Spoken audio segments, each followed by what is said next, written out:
What is up, gang? Facebook. You know I gotta do the same thing every time I go live.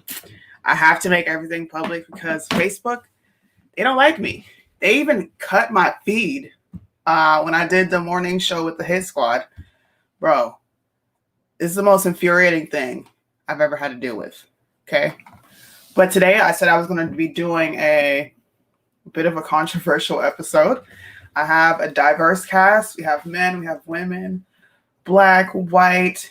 These awesome people volunteered to come on the show with me. I appreciate you all. This is going to be fun. Are you all excited? Yes. Where's Corey? I don't know. YouTube, Facebook might be screwing with me today. This is weird. Anyways, we'll wait for a few more people to hop on and then we'll get started. Are all you guys conservative? You're all conservative? Okay. We had one liberal, but I have no clue where she is. Gotta find her. Gotta get her on. Definitely. Farrah just got confirmed. Oh, we knew that was going to happen. Congratulations to her. Congratulations. She's a beast, man. I love her. Mm-hmm. 52 to 48. Are you shocked? This is Democrats we're talking about. What's up, Tom? Everybody's coming in. Cool. Share the live, guys. Do me a favor. Share this live. Get it out. The more likes, the more shares we get. The bigger this channel grows, the bigger my audience gets. Let me put on the ticker at the bottom. So I'm just going to hop into the first question, right? I told you we would be talking about the state of culture, hip hop, and the homosexual agenda. I had a gay guy. He kind of shied away because he's like, I'm scared to come on. Hopefully I'll get him on another time. But I'm totally, listen, I don't have anything against gay people, like at all. But I do have an issue with the photo that I posted when men act like that and dress up in a skirt and a shirt with a beard. Like, that's just, it's just and not eyelashes cool. and nails. The eyelashes do it for me. That's too much. Just flat. It's just a And lot. acrylic nails. Yeah, and he's extremely loud and just flamboyant all over the place. I was disturbed once I finally seen him in action on TV. Whoa. Yeah. First question I have for everybody. Since I'm a huge fan of music, I feel like hip hop has been destroyed. Now, we've always had negative elements to hip hop, but do you think right now hip hop culture is positive or negative? And we'll start with Elizabeth first. I want to know what you think. Why me first?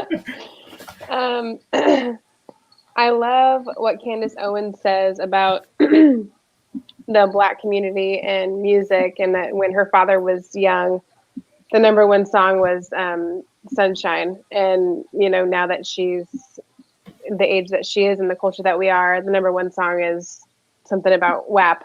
WAP. And yeah, and I think that's telling of, and I don't know that it's just hip hop, I've always loved hip hop, but the age that I am now and having kids and stuff, I do pay more attention to lyrics.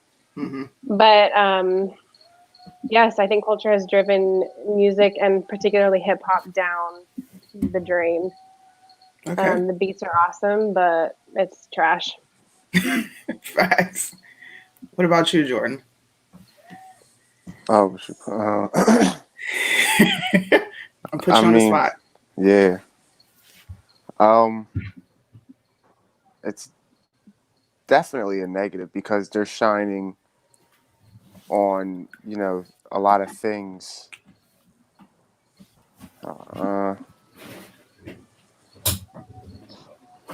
I'm bad with my words because it put me on the spot. It's okay. Listen, get your thoughts together and we can come back to you if that's cool. All If right, you want to do that. right. Okay. Yeah, that's fine. You can come back to me. What about you, Alyssa? What do you think about hip hop? I definitely agree with what Elizabeth had said.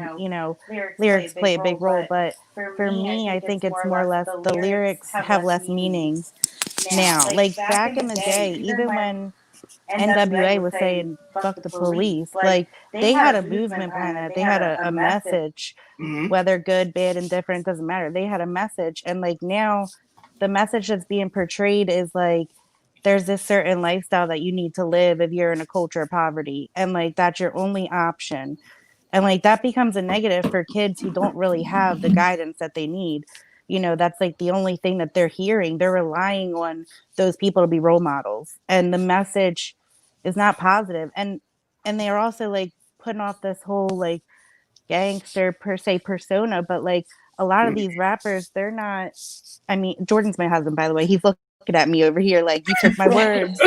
No, no, but seriously, like they, you know, they're even the ones who are rapping about it, a lot of them aren't living it. You know, they're not living Exactly. that lifestyle, and they're teaching these kids that like, you know, this lifestyle is achievable at such a young age, but a lot of it's phony, you know. And the Mhm. ones who are really out there doing it, like a lot of them as they come up in the scene, like they become so mainstream that they lose touch with their fans. Facts. That's it's actually good that you say that, and I'm gonna let you go, Swan, because I did an entire video where I just ranted. I seen a recommendation come on my YouTube of what is her name? She's a rapper, Sukiana. I don't know if you know her, Swan. Do you know her? Never Yes. heard of this girl. And I just saw what she said, and she was telling young girls to go prostitute themselves. Suki is, if you know, She's if a hot mess. she right up there with Saucy Santana. Yeah, they just the persona. It creates a false sense of reality, and it distorts self-image of the youth. I had a lot of people in that comment section saying that hip hop, you need to be parents. Hip hop doesn't sway anybody, and I'm like, really? I think you need to talk to people in my age group because we ushered in the social media age. It started with us. It started with AIM. Then we had MySpace. Facebook was only for college students before Yeah. everybody could get on it. I don't know what's going on with the older generation, but the older generation, like the younger generation, they're out of touch, and we are the middle children. You got to play big sis, little bro, and big little sis, little bro at the same time. there's no. It's hard. I will say that it's very frustrating, especially for me. Well, what do you think, Swan? I would say music, hip hop has transitioned from storytelling and getting out at actual telling a story or a message or release from things people were going through at the time. Now it's just entertainment, pure Facts. entertainment. I would say the transition from the music that I grew up on, I think it started, the drastic change really started with in like the late, I would say like 2006, 7 going up, because it combined with social media, and you got hip hop, all these lives, like the streaming of where the music can get out to people. Right. So when you look at, and then you also, like Alyssa said, you got these rappers now rapping about things that they don't do, but you got to look at who controls the music too. You have, I'll call them culture vultures, like Lior. They are older Jewish white men who tell these rappers and artists, this is what you should put out. But they don't even listen to that type of music.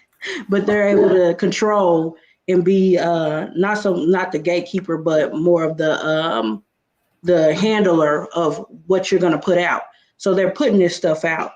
You got, for example, Young Jeezy. Your son's a college student, but you got these guys you're telling other people's students or kids to go trap. Facts. You also got Meek Mills talking about prison reform, but all of y'all music is talking about getting people sent to prison or in jail or dead. So it's more entertainment now. And then you got people you letting anybody make music. You know, and I think a lot of the mainstream music is the problem. Mainstream on, when you're on a record label, you can't put anything out unless they okay it. Yeah. So the people who's okaying it, there's an agenda behind that type of music. It's for destruction. And they know kids listen to music, grown-ups listen to music. If you don't have the mindset to filter out that type of negative lifestyle music or rap music, gangster rap, things like that, then of course you shouldn't be listening to it, but you will, you know. And that's where I think the transition went from just telling stories and getting a message out to just being pure entertainment. Facts. I I don't know why I can hear myself. I also feel like our generation brought a lot more kind of the breakdown of the family. Of course, the family broke down, at some point before that. But I feel like many of our peers lost their fathers or mothers to the workplace or both, and the family broke down. And I feel like much of what the left or Democrats believe, they've kind of replaced religion and love of family with things of the world. Like Alyssa was talking about, the music becomes their family, and the prison system, the gangs or whatever, becomes the only place that they're accepted. And so I feel like, rappers are in tune to that, and they know what sells, and they know how to get people to follow them like a cult, like a religion, which is really fun. Everything is emotional based, especially if you listen to, I had to stop listening to Drake because it's just too many emotions. Like, I'm a woman and I'm just not that emotional. I'm pretty much in control of myself. So when I hear men like, Chris Brown, he's an extremely popular artist. I love him. He's talented, but he's emotional as shit. And he talks about the most degrading things on earth. He talks about doing drugs, having sex with multiple women. And like I said before, it creates a false sense of reality, because then young men grow up and think that that's what life is like. I'm just going to have sex with a bunch of women, create children, never settle down. It's just pretty much incentivizing single parent homes and making it look appealing. It's not entertaining, pure nonsense garbage. I'll pull up some of these comments. It's not the rappers. Oh my gosh, Janitra. I feel like you come on my show every time just to disagree with me. I swear you do. Come on. It may not be the rappers, but the rappers are cultivating culture. They're feeding into the culture because it makes them money.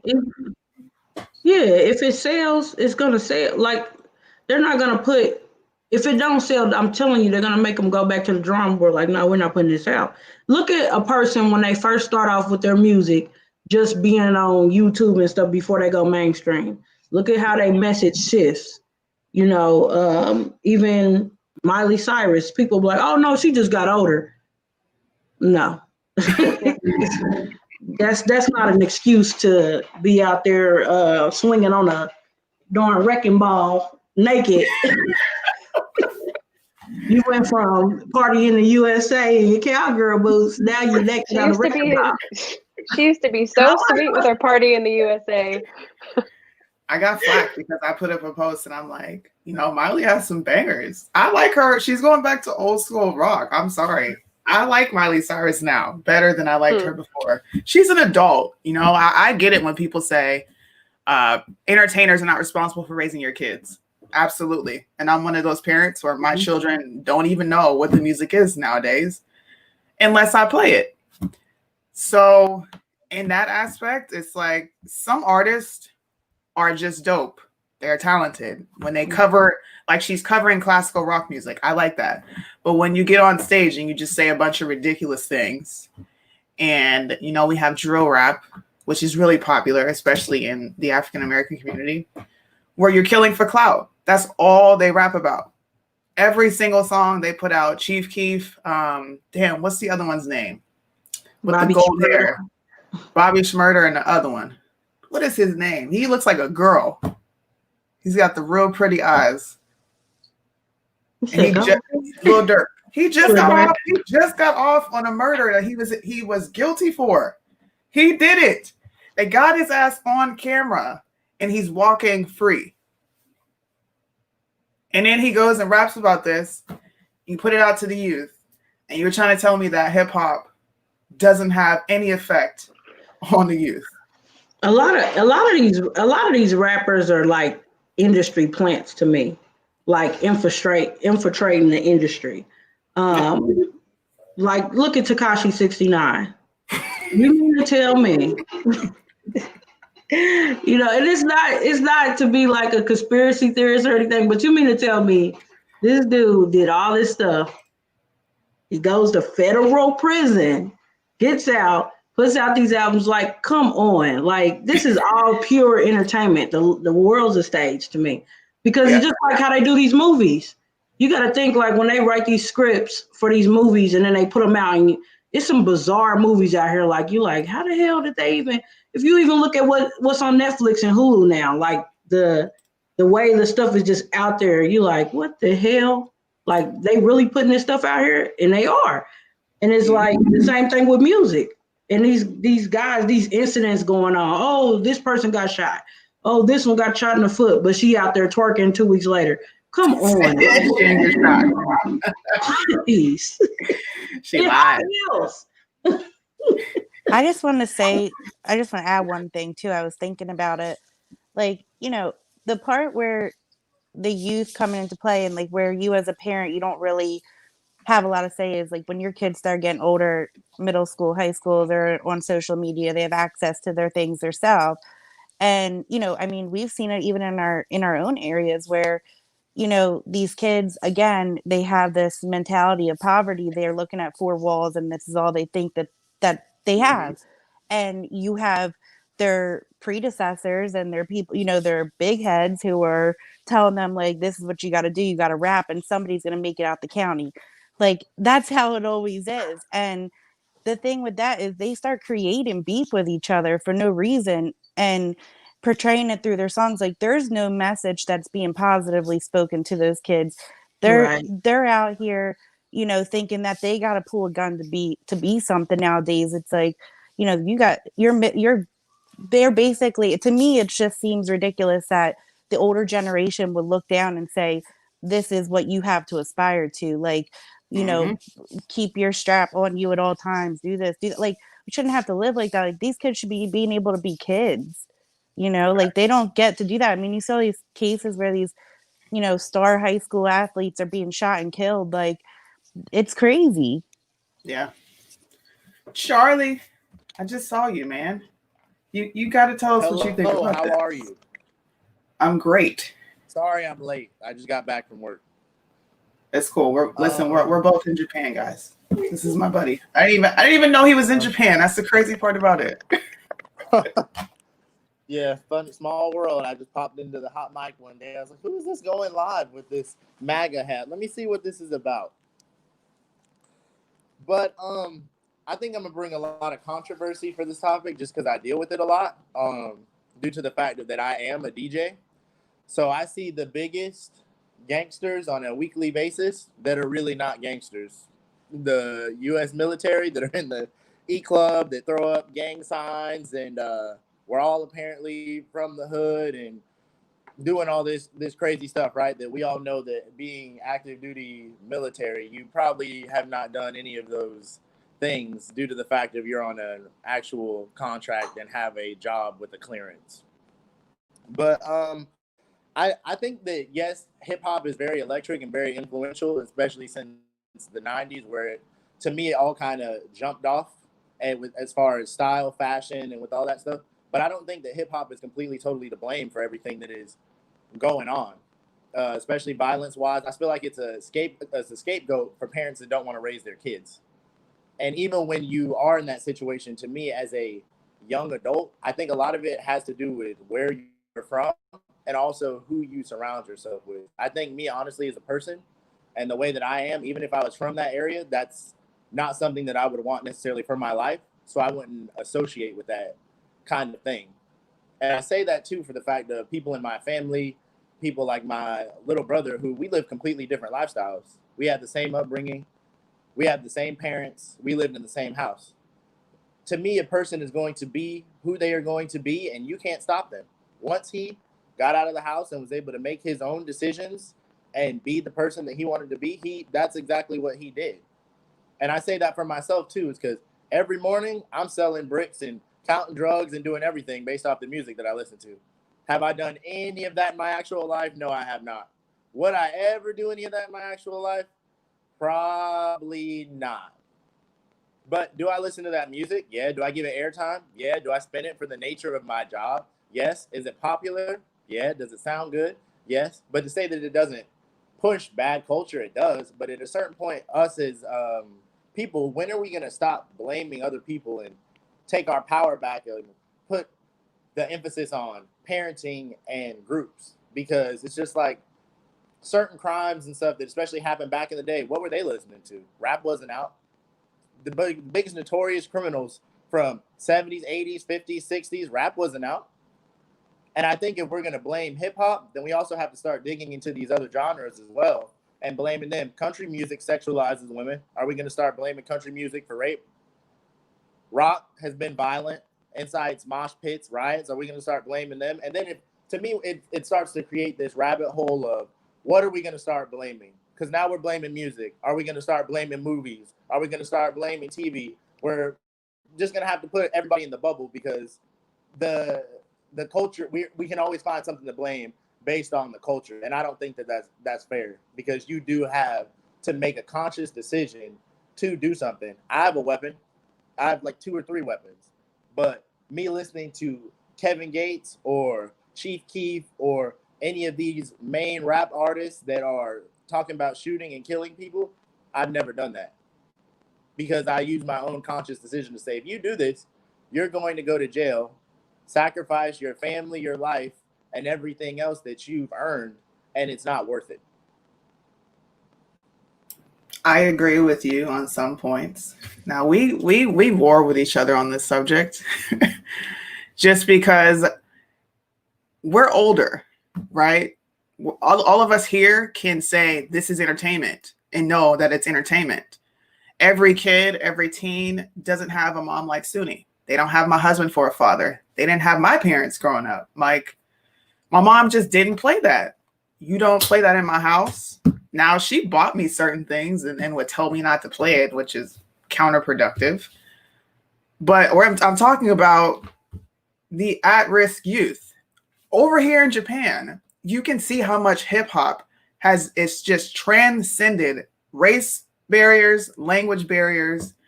It's all over the country. You can see in Japan where hip-hop is taken in effect by the way these people dress. You know, if you go to a place called American Village here, a lot of their clothing is urban wear. It's hip-hop. It's all over. You can't, there's just no getting around it. The way we would counter that is to teach these kids, this is entertainment. You don't go out and mimic this. If you want to listen to it, by all means, do what you want, listen to it.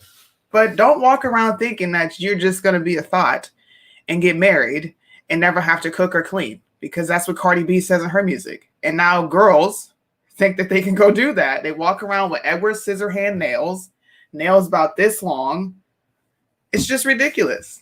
And they don't need no man. Exactly. A lot of young girls are becoming extremely masculine.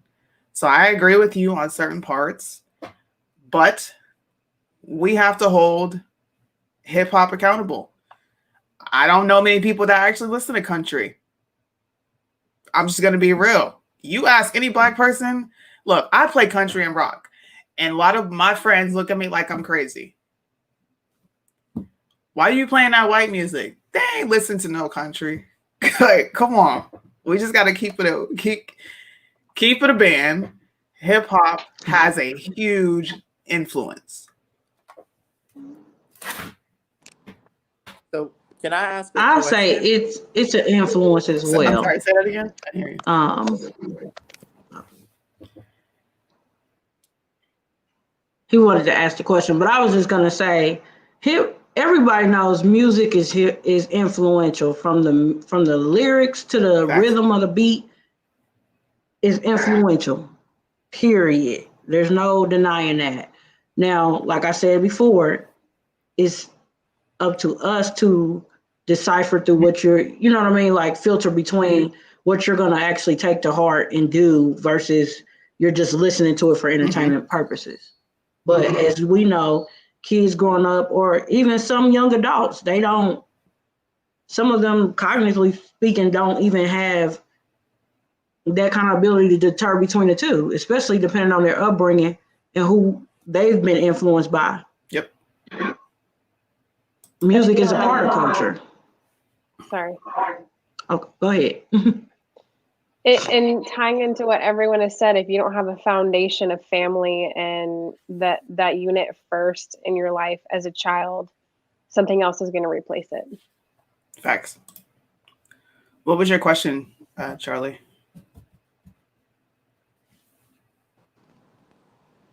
I just wanted to ask, because somebody that I like, not like because I think they're insanely smart or anything like that, is Charles Barkley. And the one reason that I do like Charles Barkley is the fact that he came out with the controversial, I am not a role model. So when it comes to these entertainers and these people that people put on this pedestal, because me personally, I don't care about celebrities. I treat them like they're regular people. I don't get fan shocked or whatever they call it, because to me, they're just regular people. You just happen to get famous for doing something that they found you before somebody else was better at it. But he came out with the whole I'm not a role model thing. So why is it fair to put this tag on these celebrities to say that they are role models and put them on that pedestal? Because I don't really see anybody besides like LeBron James coming out and wanting that heat put on them as far as that. I've never heard Cardi B say, you know, I want to be an influencer and influence the youth and all that. I mean, because they know what they're doing and they're making money off of the wrong stuff. But why are we acting like they have this huge influence and putting that on them unnecessarily? I kind of disagree with that. Oh, sorry. Go ahead. No, I was just going to say, I mean, I kind of disagree with that just in a little bit because, sorry, my daughter tried to join in on the show. I just disagree with one thing because it's like, you know, when you do have millions and hundreds of millions of fans, like you do know what you're dealing with. I'm not saying that they deserve to hold some role model title necessarily, but you know that there's kids walking around talking about wop wop wop. That's a wet. You know what I'm talking about? And I'm not saying that that's their fault. They're doing it to get their money. I mean, they know what sells, and just like Swan said, like there's people ahead of that, like above them, that are telling them what's selling right now, like, you know, pushing that out there. But at the same time, like, what I'm gonna go back to my original statement. They got, like, look at Meek Mills, like he got somewhere from a message. Like he was talking about real life. If you watch old videos of Meek, like, you know, like he was talking about real life stuff going on in his neighborhood. He had a message. Like all these people, like, you know, that came up back from our era, like they had a message. Like these people aren't talking about nothing. They're not talking about anything. And like I was saying before, what they are saying, they're not living that lifestyle. Like it's like false advertisement to these kids that think like this is the life that you're going to grow up and live. To me, that's just, I don't know.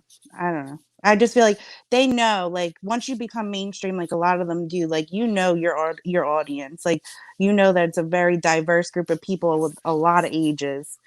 Like, I just think that some things could, you know, it's not their fault. Like, it's not their fault. I'm not blaming them for homicide, but they have an influence in the culture. That's all I'm saying. I think that's definitely true. Once you step on a national platform, okay, like I never expected to get as much attention as I did, but it happened. I am responsible for what I say.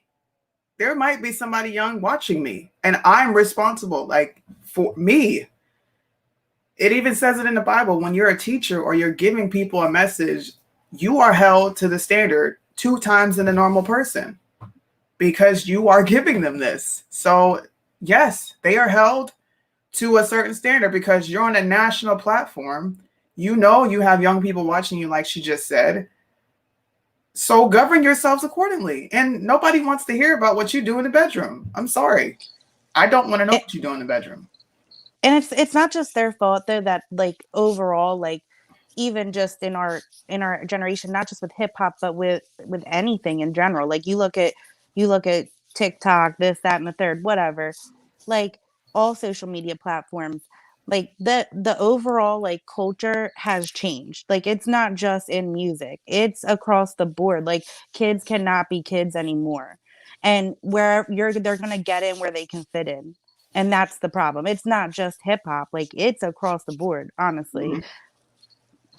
I'll say if these people are becoming famous off the music they put out, it says something about the people who buy it and stream it and listen to it. Because if nobody's listening to their music and nobody's streaming it, they're not going to make any money. Mhm. So it says something about the people listening to it.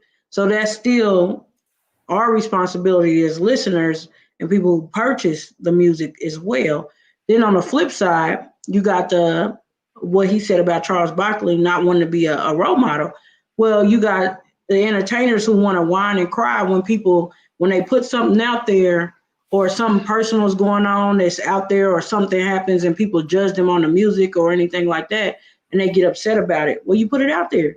So you can't really like flip a brick because people are commenting on your song or you getting emotional because it's out there. It's for the public, you know. It's no real big difference from them criticizing you, saying, "Oh no, you can't put this out. You got to put this one out. This album was crap. We're not going to release that. I need you to go back to the drawing board." It's the same thing. So it's definitely a responsibility on both ends. It is. I think you already answered this. I said, when did And my go ahead. He froze. question too is like we put a lot of blame on the artist, which I understand they are the beast. But when do we start going off on the executives that are pushing these record labels and pushing this content? Because you hear a lot of artists that say they get on and they say, I can't be myself. This is what I wanted to release. This is what they're making me release. This is what I want to dress like. This is what they're making me dress like. Because But you have the option to say so no. at a certain point, they're not independent, and now they're messing with their own livelihoods. So it's like be broke and go back to that lifestyle that you came from, or push out your music that you know you're not doing for your business, living that lifestyle that you're not actually living, but for the business and to help your situation. Because not everybody has the cojones to stand on their own 2 feet and be like, you know what? Well, forget that. I don't want this deal. I'm going to go back to the poverty-stricken life that I was living until the right person signs me when I can make $1 million right now. But don't you see an issue with that mindset? I don't want to go back to poverty, so I'm just going to do a bunch of ignorant shit and make myself look stupid. I'll also add to what he said. A lot of times they get discovered and then they get this deal. And then once they're inside that contract and they're saying, no, you got to perform this type of way or you got to wear this. Just like that movie Beyond the Lights with Nate Parker and how she really just wanted to be herself, but she was being pressured by her label, by her mom to dress a certain way, to be provocative, make provocative music. And once you're in that contract, if you break that contract, you're going to be like, they're going to own you pretty much. So a lot of people are scared, not so much as just going back to being in poverty, but they're also scared to be getting sued if they break that contract and not do what they're told under that. A lot of people get screwed in mainstream contracts because they don't read. They don't really know the industry. They just sign them because they're saying, oh, here you go, you get $1 million, but you forget all of that's coming out, studio time, what you're doing with your videos, your attorneys, you got to pay if you're in a group, y'all splitting that. You know, a lot of times they don't know that, so they get stuck in these contracts. So it's like now you're a contract puppet for your label. You know, you might get to put out something that you really wanted, but not really. They still have to have a say on that. So I agree. I always say stay independent. Yeah, I used to run an indie label. I had a pretty big rap artist I was dealing with. And it is a lot of these young people just don't know. And when they ask questions, because I've seen it, they get jerked around. Like Breakfast Club actually talked about this, and they're like, I'm sick of these rappers whining about contracts. Don't sign the shit. If you don't like what's in it, don't sign it. Well, you know what? They don't know that. They don't have a lawyer reading this. And you are the older people. Why don't you tell these younger artists, look at your contracts? Because when Kanye says it, he's psycho. He put out a contract, his own contract, put it out, and he said, I want everybody over at, I think it was Atlantic, I want to see your contracts. And they immediately label him as crazy. So there's not much that we can do to even try to help. I'm telling you, I get labeled a coon. Candace Owens is labeled a coon. You try to help and you try to put people in the right direction and they don't want to hear the shit. So my next option is I'm just about to come at you raw, and you could take how you know, take what I say, be offended, or listen to it. It's simple as that. But this soft approach, I'm not with that no more. Nah. What is this? Let's read some comments. Signing their life away. They hate for you to question them. We're screwed either way. The only way that this gets fixed is if you get on here and you do what we're all doing and just say the truth. It's going to provoke thought somewhere. It's going to catch fire somewhere. Somebody's going to wake up and be like, you know what? Damn, we got to do better. Because if you don't, it's going to be this forever. And I'm going to still be talking about trashy rap artists that don't offer anything to society. Like, I'm going to do it. I am. I talk about trashy politics. Why wouldn't I talk about trashy entertainers? I talk about Republicans. I talk about Democrats. If you're doing something that's ridiculous and you're in the public eye, SUNY's going to talk about you. Well, apparently the hip hop entertainment has some influence, because when politicians reach out and go grab them to help them campaign and use them, like that whole Biden and Cardi B, and then when Monica and Brandy had their sing off, they invited Kamala Harris to come, and I'm just like, okay, all right. I didn't even know that. This is what we're doing. Yeah, she was invited to on the screen when they did their verses. I just was like, okay, Democrats, y'all just pulling out everything you can. Look, we can't talk about criminal justice system because nobody wants to accept the realities of where, I don't like this word systemic racism because I think it's bullshit. You don't want to accept where it came from. So unless you're going to change your vote and stop voting for racist Democrats, I'm just going to say shut up. Simple as that. There's only so much we can get on here and talk about this shit. The 94 crime bill.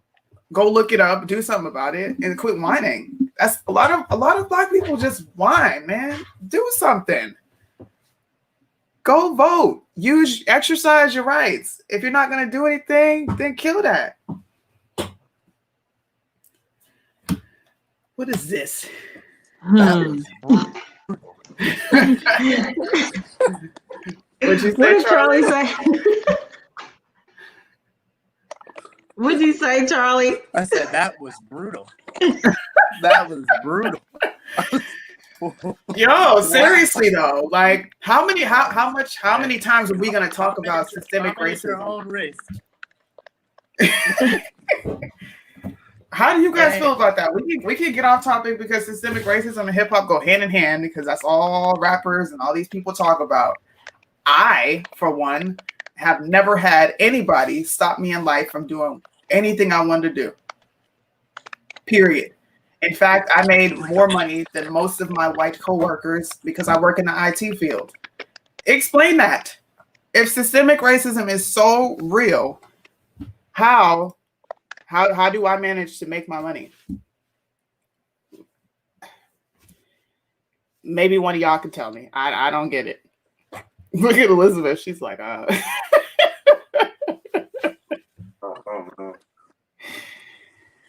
So I'll say I have I'm a on the very- fence with it because I've seen like Go ahead, Elizabeth. both sides. Oh, am I talking over somebody? It's lagging.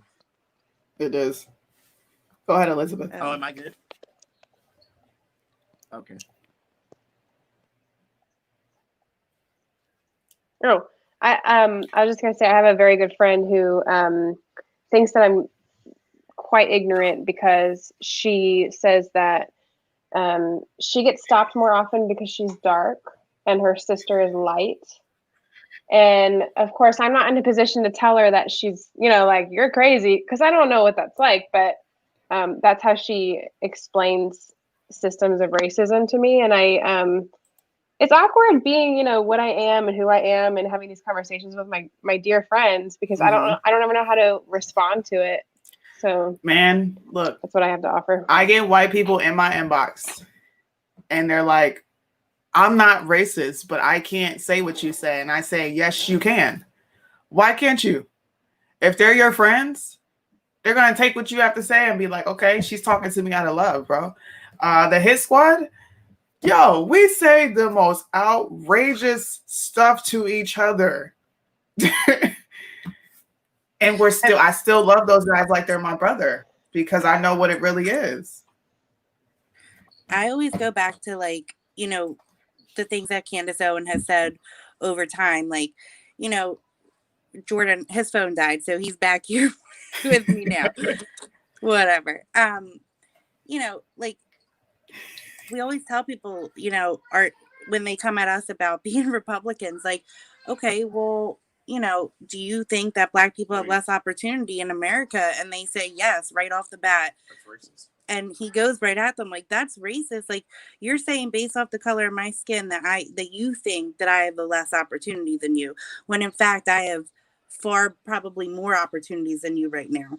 You know, like, and that's just facts. Like, no matter how you slice it, like, it's 18 years old, busted our ass. Yeah, like, from, it's about the work that you put in, and neither of us have a college education.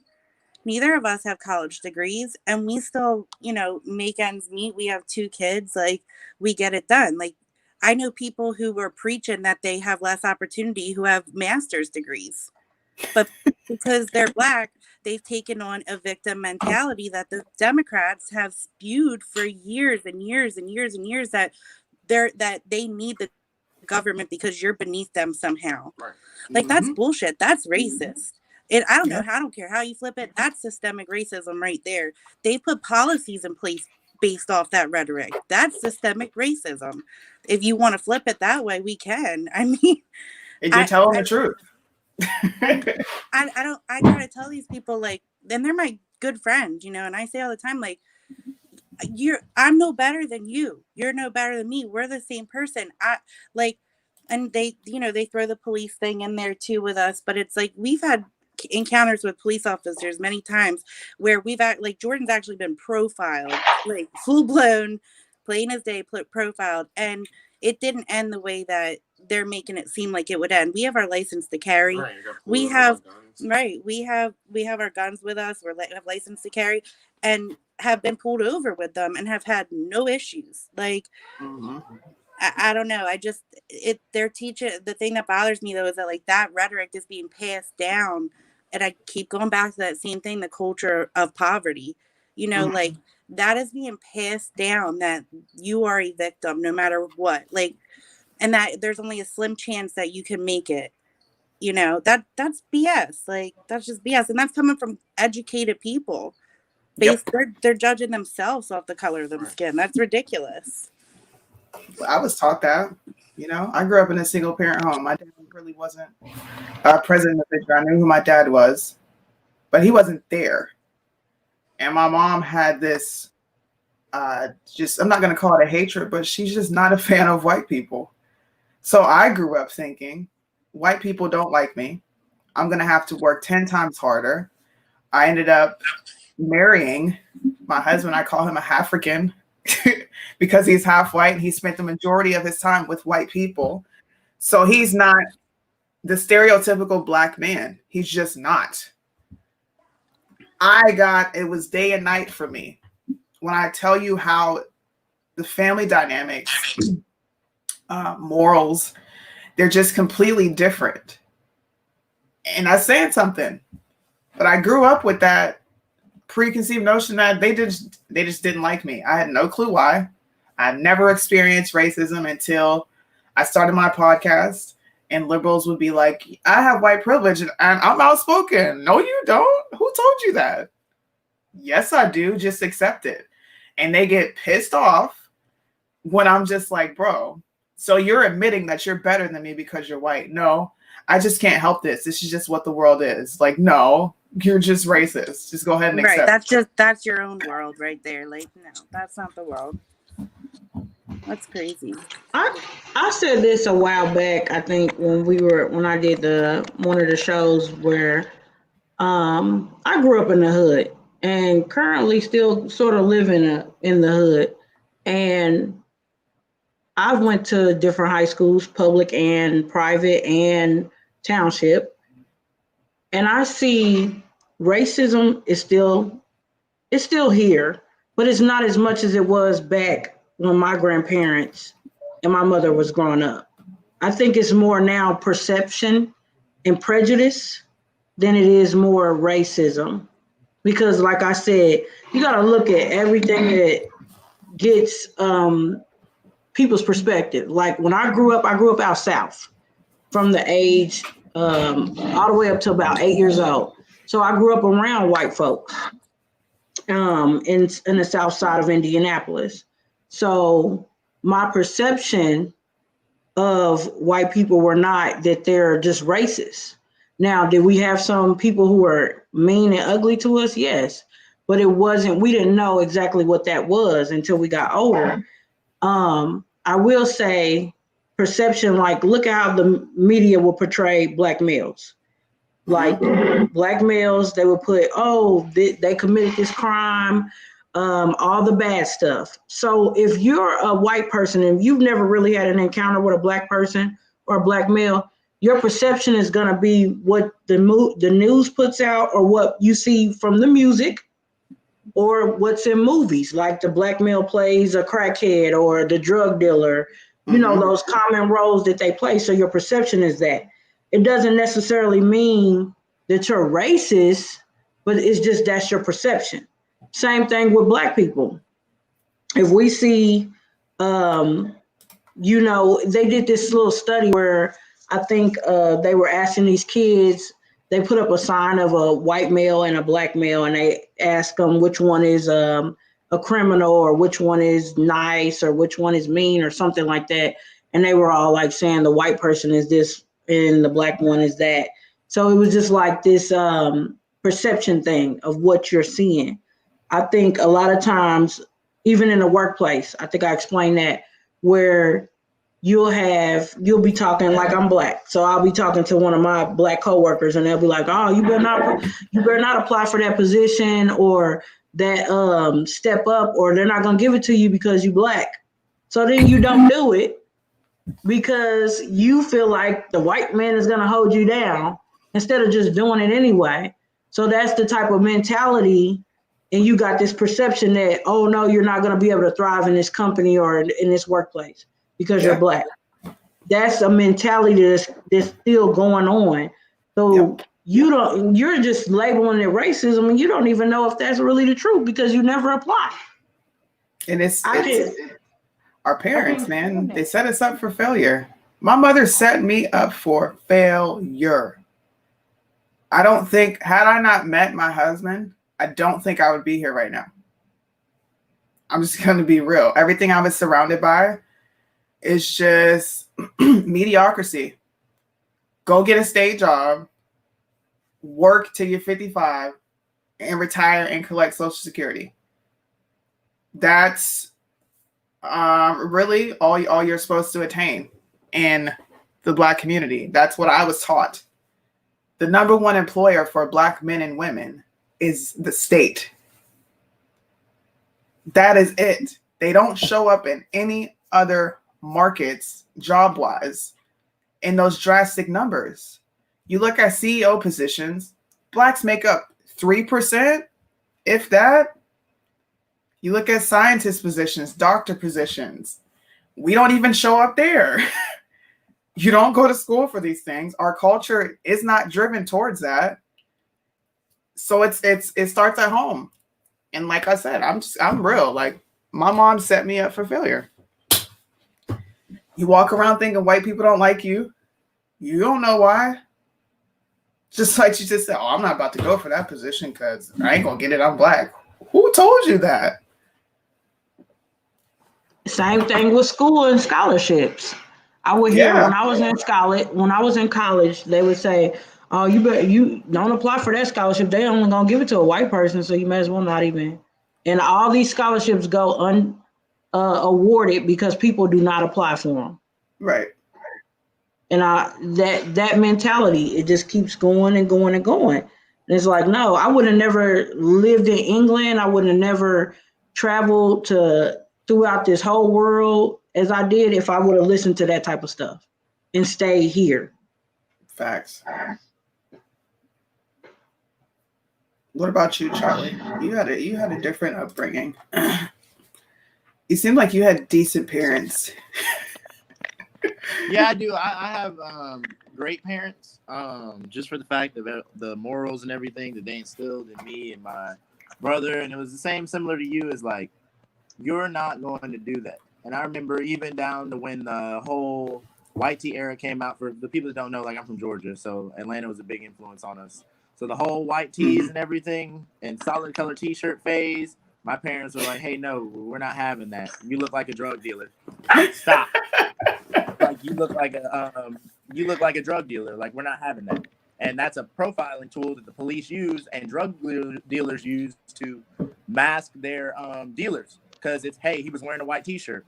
Well, if 70% of the people you encounter that are black are wearing a white T-shirt and Air Force Ones, well, you're probably going to get picked up too, and we're not having that. But I do say that my upbringing was unique because generally I was accepted more by white people before the way that I spoke and the fact that I actually wanted to do good, and it's just my voice. Like, they would always tell me, which I don't believe in that whole syndrome, but like, that I talk white, and I had to ask my parents, like, what is talking white? And they're like, you don't talk white. You talk like you have sense. There is no talking white. So that really kind of hurt me, especially to see my people that early, because you want to associate and be cool with those who look like you automatically, and to be rejected in that way because you want to be smart or you want to go to school. And Georgia has the Hope Scholarship, so if you're able to obtain A's and B's throughout your career, you get to go to school for free.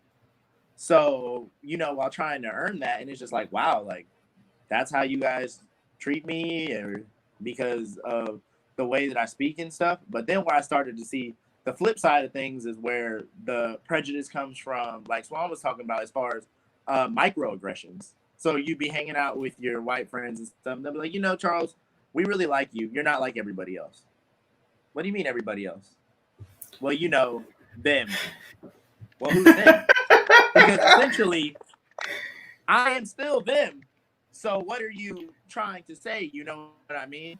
So this is a topic that I'm very on the fence kind of everywhere, because I agree at some points. I disagree. Yeah. The main thing I think is that when people say that there isn't some kind of privilege at points to do certain things, like, I do think there is, but I also agree that it's not as prevalent, because I think there's a fine line between somebody complaining about something that is legitimately happening and an ongoing problem versus somebody that's just sitting there whining. Now, if you're just there, you're not doing anything, you're not doing anything to better yourself, and nothing has happened to you, and all that is just, oh, this person is keeping me down. No, you've kept yourself down.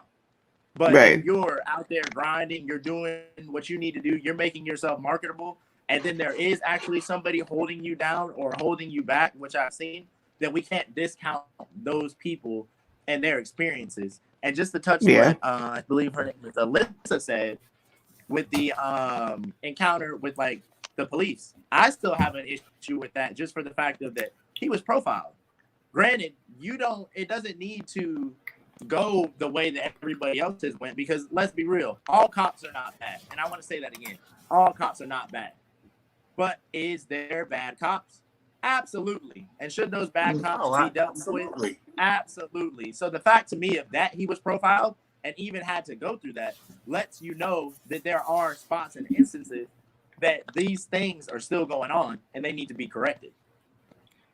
Oh yeah, and we handled that. I mean, we handled that situation. You kill with kindness, because at the end of the day, you know what? I'm not going to let that ruin my day. Yeah, but you know what though? We still I called. I don't care. My family we were down the beach. My family was there, And we all called and complained to the police department, made complaints because, like, I agree 100% what you were saying. Like, the fact that he was profiled is a problem to begin with.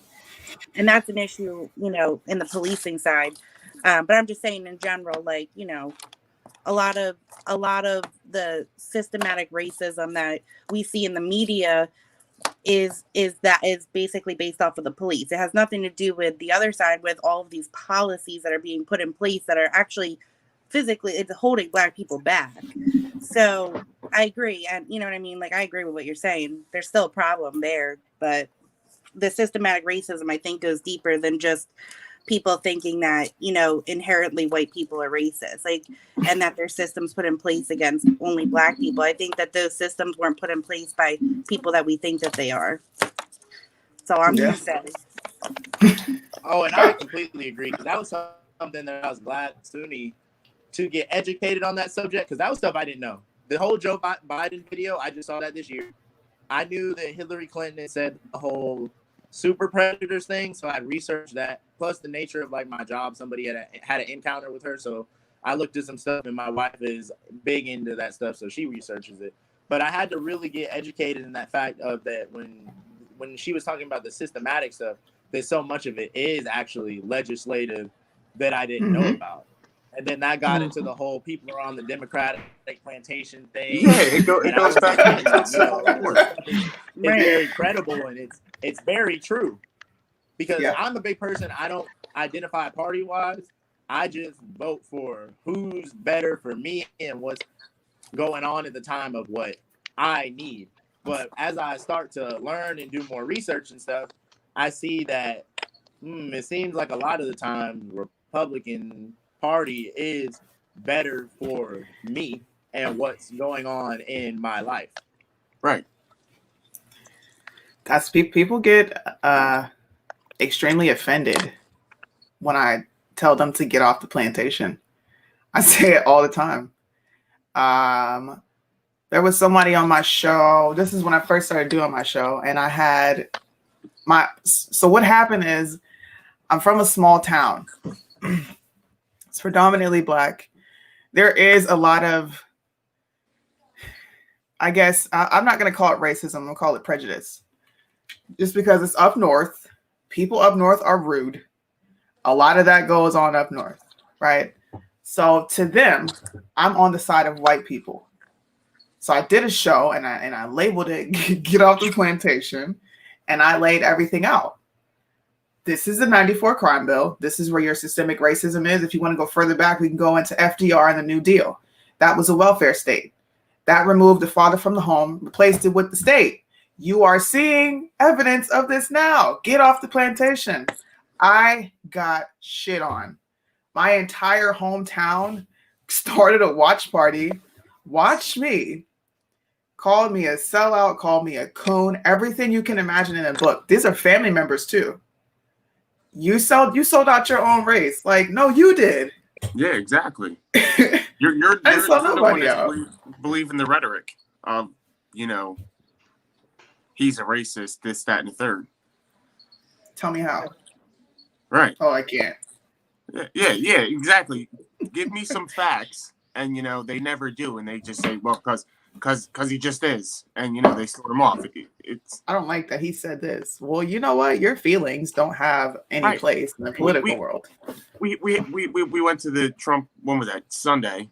You know you know these Biden people come out of nowhere carrying a sign that says KKK and neo-Nazis love Trump. So there is no ounce of hate within the 300 people that are there. And so I go over there and they don't want to have no parts in having a civil conversation. Mm-hmm. And so then I asked him, well, she asked him, how is Trump racist? He says he doesn't know. So then Biden's a racist, and then he starts spewing out how he's a racist. And he says, well, I don't even like Biden. I just hate Trump. Yeah, like, What sense does that make? and they actually told me, this is the best kicker. They told me that I was racist for wanting to get a picture with their sign, with him with their sign. They're like, that's racist.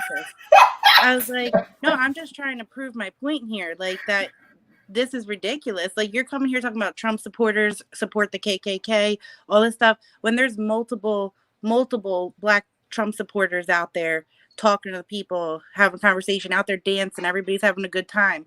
And apparently that's racist.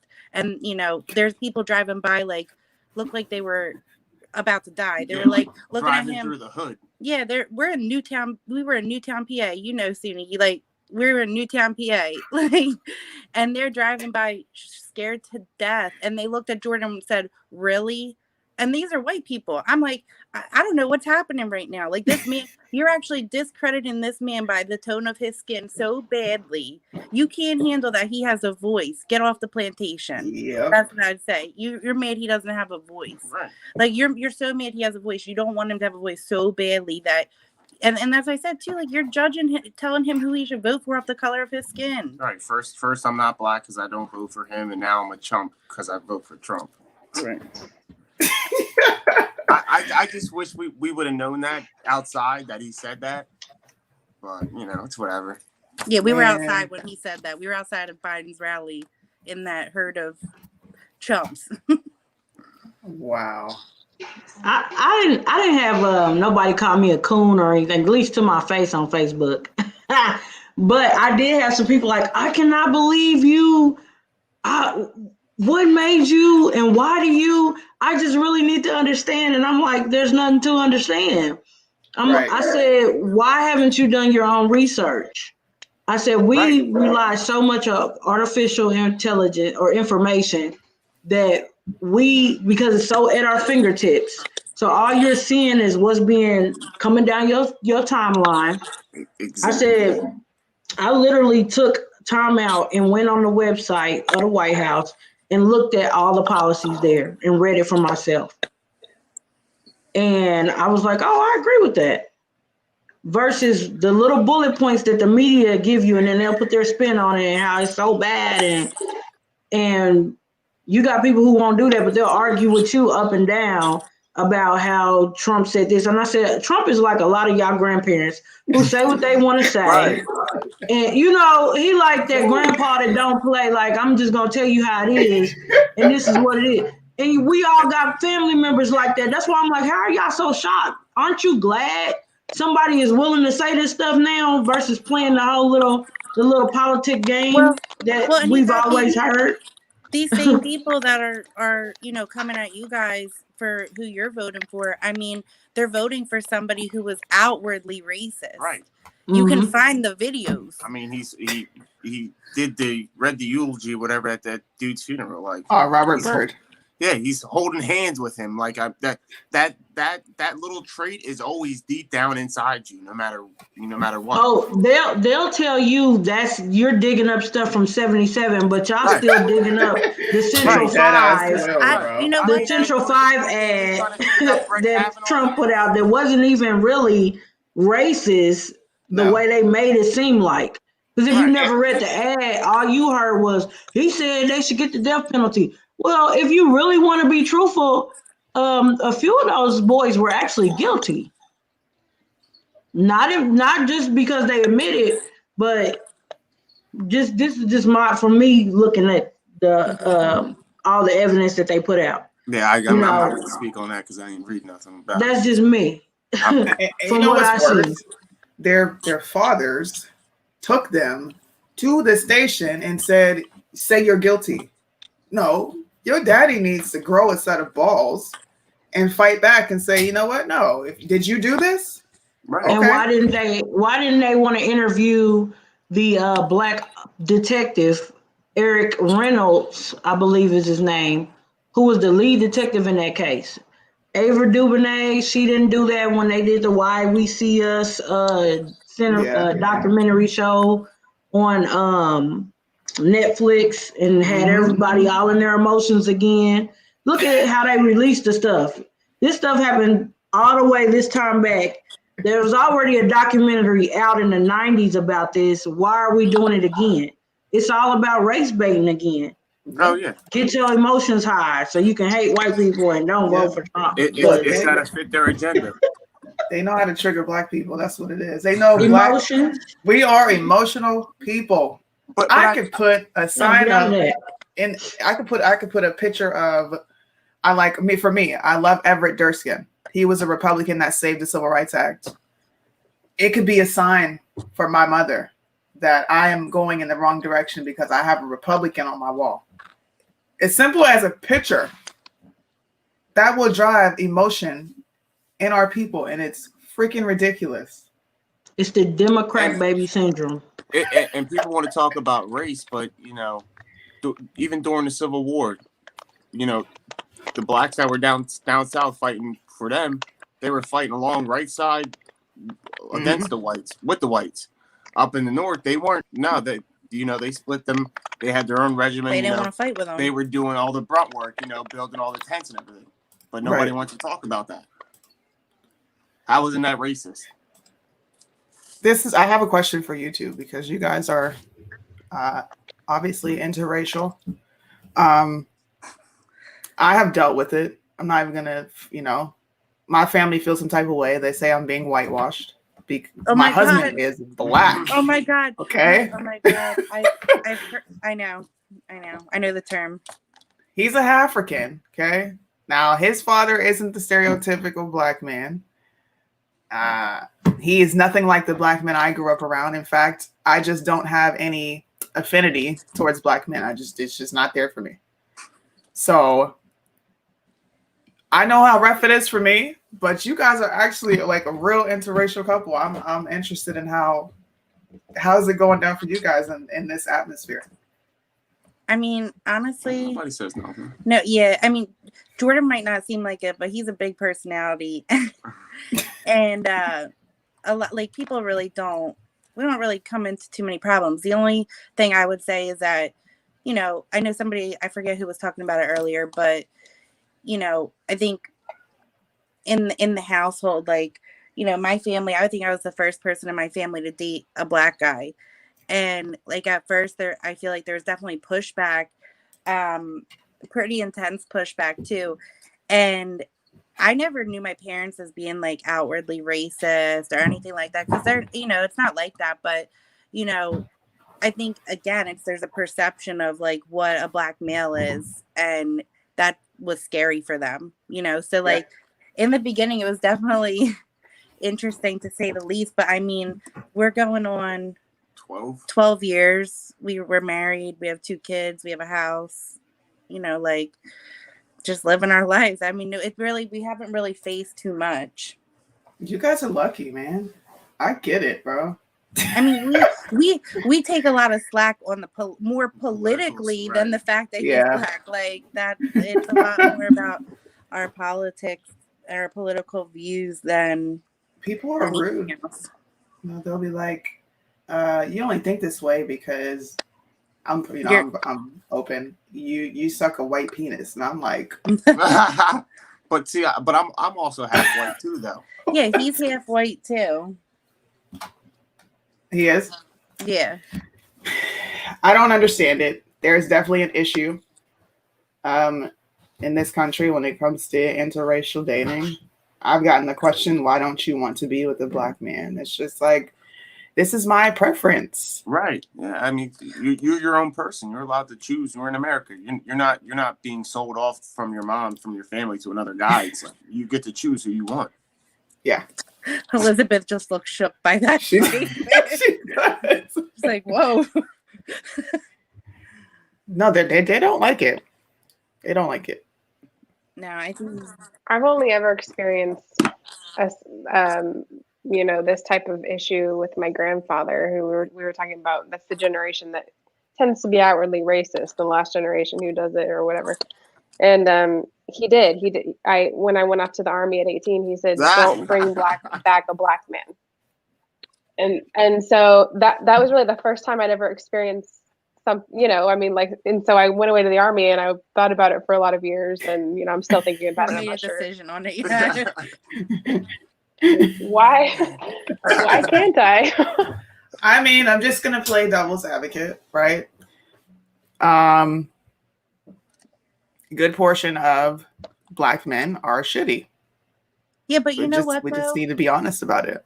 Yeah, but you know what though? I have this concept though about black males, especially young black males. Like, you know, a lot of times they get a bad rap. First off, we all know that. But you know, the problem is I'll go back again to the democratic policies and that New Deal and the stripping the black male out of the role as a father, as a Mhm. husband. You know, when you do that, you're left with 18 to 25-year-old roaming males. Okay. And I'm not, it doesn't matter what color skin they are, but they're roaming males. They're not allowed to be in their household. They can't provide, protect, all those things that a male strives to be inherently. They can't do those things, you know? So they're left roaming the streets, trying to get some money, trying to find jobs to do, trying to stay out of jail, you know, like all like they're roaming males. It's roaming male syndrome. I come up with it. Like I just feel like no matter what color you're going to deal with, it's trouble. Like they don't feel like they have a purpose, you know? So I feel like they get a bad stigma. I don't know. I just don't have those sentiments anymore just because I watched my family members are black men, okay? I came from a pretty affluent family. My family is known. If there's an opportunity that's needed for one of us, it's nothing to go get a job. It's nothing to go, hey, reach out to the family like, look, I need an opportunity. It's there. But when you actively choose to go do some knucklehead shit, I don't have sympathy for you. Oh yeah, And no, that I is don't have all I sympathy. see. Yeah, I don't have the sympathy card. I'm just saying, like, I feel like, you know, as a whole, that's not. I mean, I know it's a majority, but it's not. It's not everyone. It also comes back who you surround yourself with Yeah. and what type of situation you get yourself in. Yeah, You know, growing up, you know, got myself into a few things, but you know, once I hit 18, it's just like, you know, you wake up and it's just like, I know I don't want to live like this. You know, looking over your shoulder, it's not worth the time. I want to live life. You know what I mean? Yeah. Like, you know, we've been traveling and everything. So it's like, why even put yourself in that predicament? Yeah. I'm just a bit leery about just the generations coming up. absolutely. So I wouldn't be mad if my daughters didn't bring home a black guy. And that's not even me being racist. I'm just being 100% real. Like, okay. I wouldn't feel bad. It just sucks because like there's good black guys out there. Like look at Jordan, look at Charles on here. I mean, like there's, you know what I'm saying? Like it sucks that we have to be like in that predicament or that has to be the conversation because Yeah. you know, like I said, I think again, like that's where the system comes into play. Like they have stripped them out of that role for a long time, and it just gets generationally passed down. Like this mindset. Look what Mike said. You know, if you're born on welfare, you're gonna stay on welfare. That's what his That's family the member dumbest shit said. I ever fucking heard. Just because I'm born on welfare doesn't mean I'm gonna stay on it. Right. Like, Wow. but again, but that was also your white uncle, which makes it even more interesting of a statement. If you're born, if he was trying to say it's a trap, but it was just most people hell. don't stay on it. Like my mother was on it, but she got off of it. I know people like my that mother was on it. Like, you know what I mean? I feel like almost everybody's kind of born onto it. I mean, most people having babies nowadays are having them on state insurance. I mean, like you get it for free. You're pregnant, you get it for free. Like that's just the way it is. There should be no shame in that, but I mean, as long as your kids are healthy and taken care of, that's all that matters. But you know, you got to strive to be better. That's all. I always think like, oh, go ahead, Swan. Sorry, Swan. You look like you over there itching to say something. Right, she looks she grew. No, I'm just enjoying the conversation because I hear it a lot. In my family, I have a lot of biracial cousins. Like my mom's side, they're all like all my uncles. They marry white women, and they have my little cousins are mixed. So it's not like taboo for our family.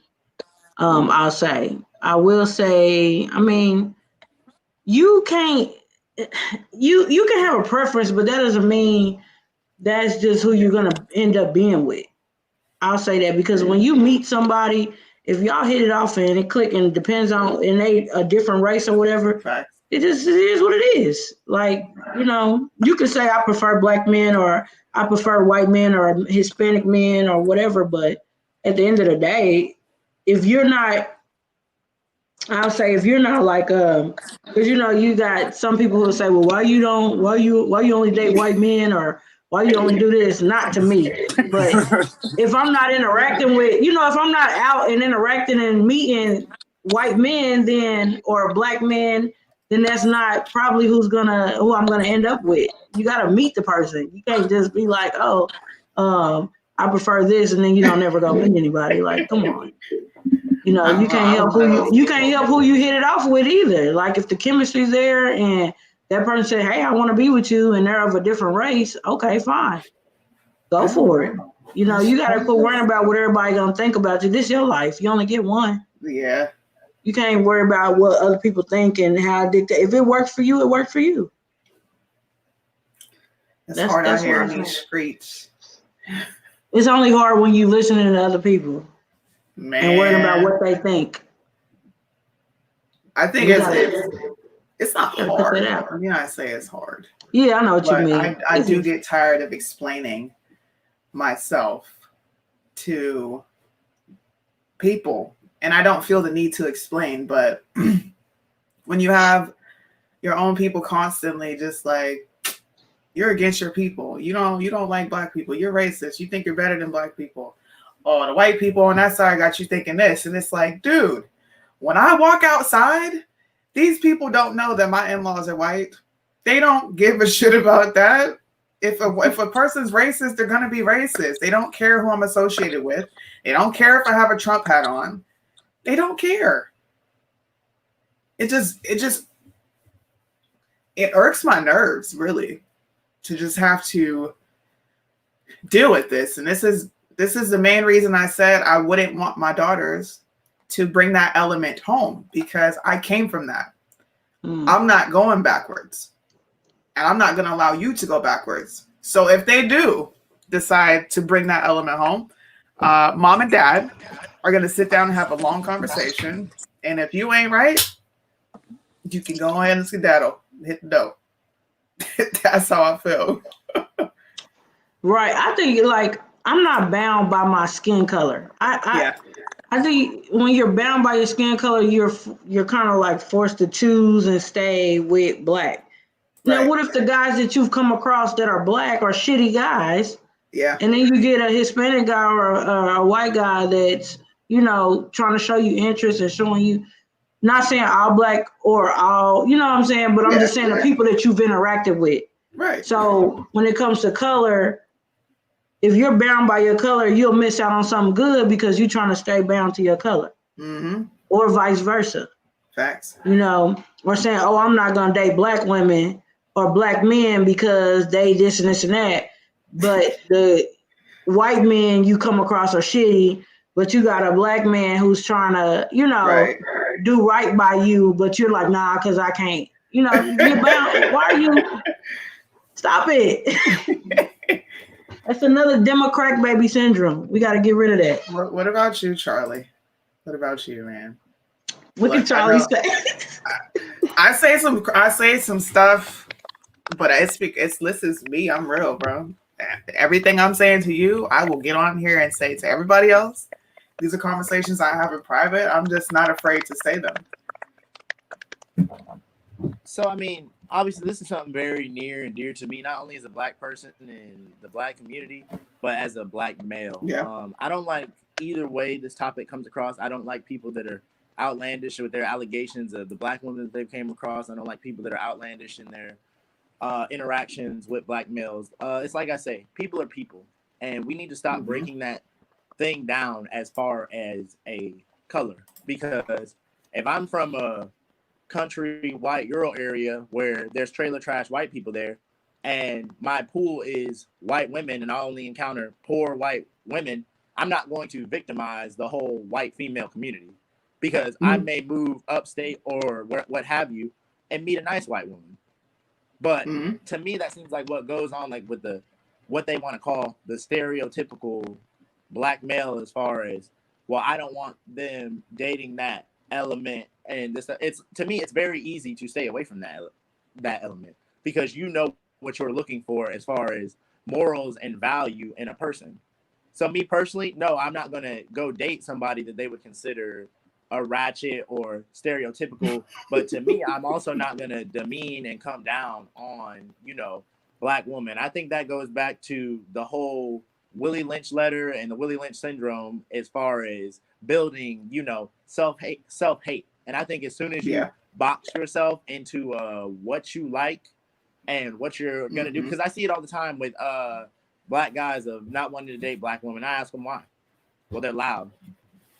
Who's loud? Yep. Like all these black women that are on this earth and all of them are loud, or all of them are ghetto, or all of them are this, or and it just gets to a point to where it's ridiculous and you have to go out there and self-evaluate and find what you want, because I bet you there is a person out there that fits those qualities, whatever race they are. But I just don't like the whole I'm not into this, I'm not into that. And when people would ask me, and I would get into arguments with my parents and stuff about this, especially being from the South and where we were from, because I'm not gonna lie, it was dangerous dating outside of your race based on the police and parents, you know, in that area. There wasn't a lot of black people in our area, especially being, you know, from Georgia. But I think that people honestly really need to stop doing that and go on the content of somebody's character, not just, oh, this person, because to me that gets into racism and stereotyping in itself. And like Swan was saying, you might be missing out on something good by you stereotyping or saying what you're not going to do. Because even in high school, this is why it bothers me too, is there was this girl who she had a fetish with getting a mixed kid, and she had self-hate because she was dark-skinned.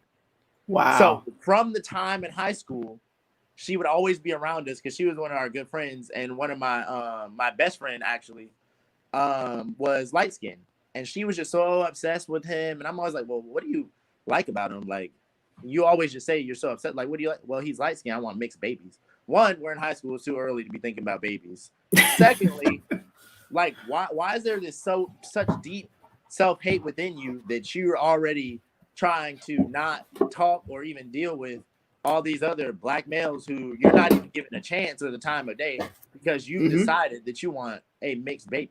And of course, she's grown out of it now. But I mean, that's like 5 or 6 years, you know, of your life. Yeah. Doing that. I mean, to counter that, I do. Back when I was coming up, if you were chocolate, you were ugly. That's what it was.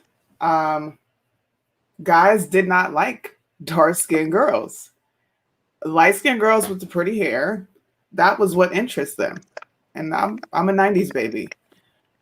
So I can understand why a girl at that age would be like, I don't want to be with you, and I don't want my daughter to have to go through this, or my children to have to experience this because they're going to be dark like I am.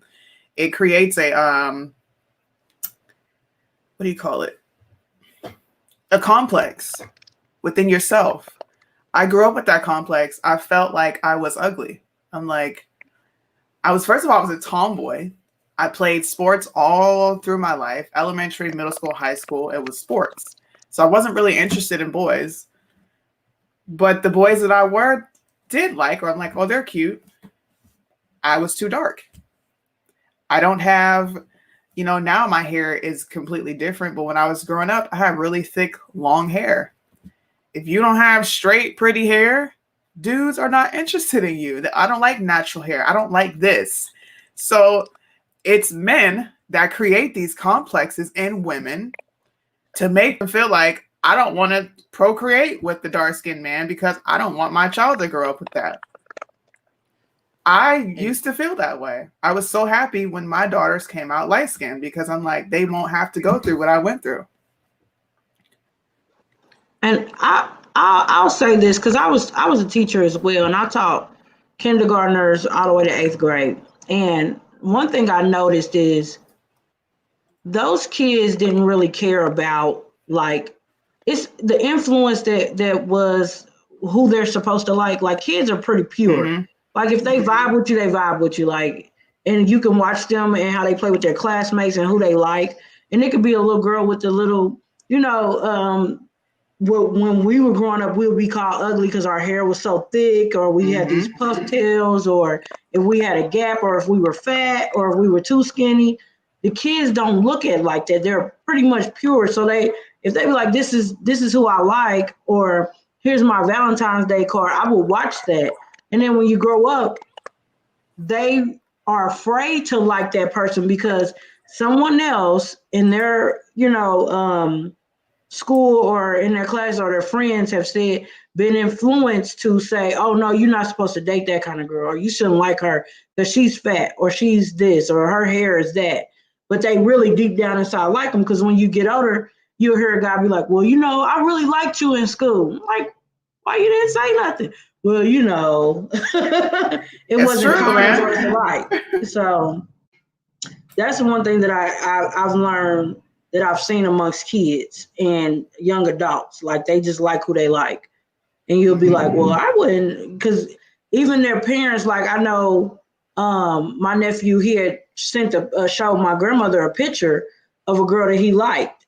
And she was like, why she got her hair like that? See, my grandmother grew up in an era where you wore perms and you got relaxers and stuff. So natural hair, she, if you're rocking an afro or something, or a little mini fro when your natural hair, it's kind of like taboo for her. So I'm like, Grandma, why would you say that? That's kind of pushing his influence on how he should look at a person. But if he really likes her and he likes her hair like that, that's fine. Right. So I think that had to do with a lot of the stereotypes being influenced in that, with choosing who you like, or who you're allowed to say out loud you like.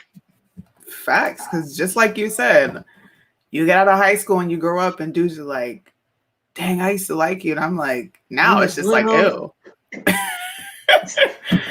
Really? Yeah, you were quiet though. I'm like, okay. But that's not how it felt growing up. It just, you felt really ostracized. I grew up really angry. Never felt accepted. Even within families. My lighter skin complected cousins got more attention and rewarded than I did. Same thing with the attention from my dad. My biracial family members got that attention, and I would just kind of be off on the side. So I became somewhat of a loner, and then it didn't translate into self-hate for me. I just said, you know what, this is not an element that I don't want to raise my kids in it.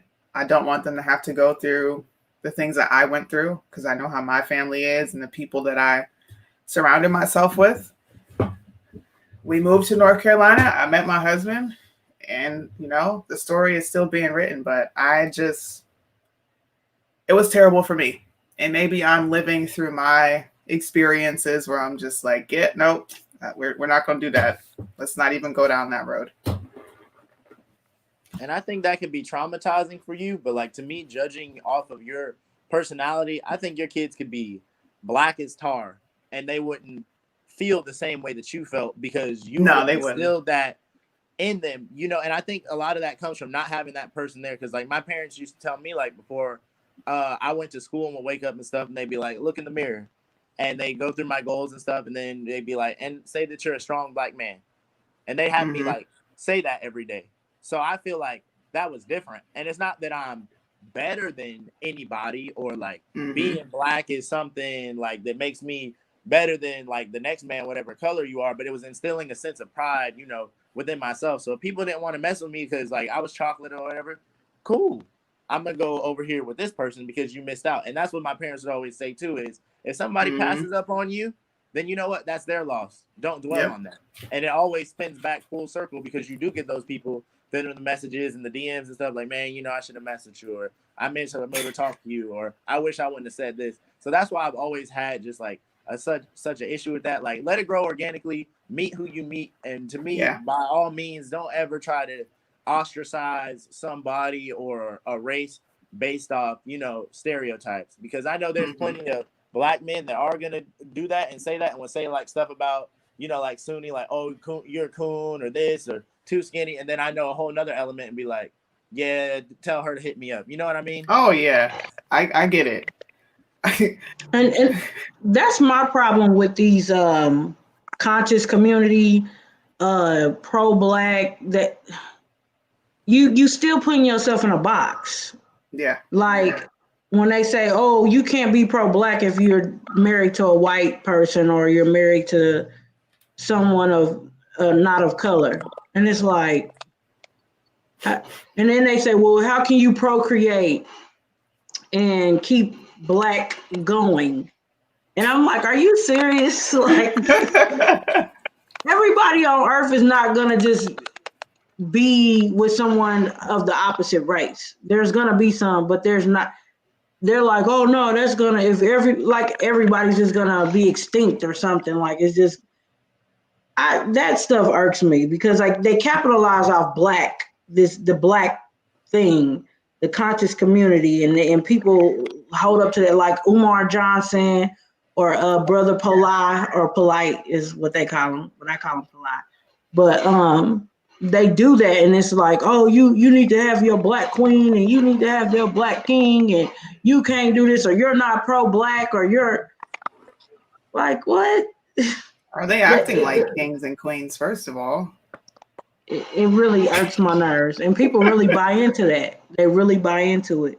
they do. It's ridiculous. Besides that point, though, is people like Umar Johnson and who are spitting all this conscious political rhetoric need to uphold their promises that they have to the black community. Forget all that other stuff he's talking about. Where's the school? Mm-hmm. Yeah, You got all that money for that school that you were supposed to build, and you're obligated with that from the black community, and you're preaching all this. But where's the school? That's what I want to see, because I feel like we have a lot of people that scam the black community. Like y'all were saying earlier, that's why I capitalize off of emotion. Mm-hmm. Oh, we need to do this. We need to do that. Well, give me your money. I'll get it done. Well, why is it not getting done? LeBron built the school. I mean, we don't know what's being taught in it, whatever. But I mean, Public school system. But where's the school? Like, I want to see the product. Yes. My issue with some of these people too is when it comes to that is eventually stuff goes on action. Like me, Michael B. Jordan, I may be wrong. He's married to a white person, but I've only ever seen him date white people. So to me, it's like, how kind of can you be pro-black? Because to me, you seem kind of closed off and closet racist in that sense. I've never seen you date a black person.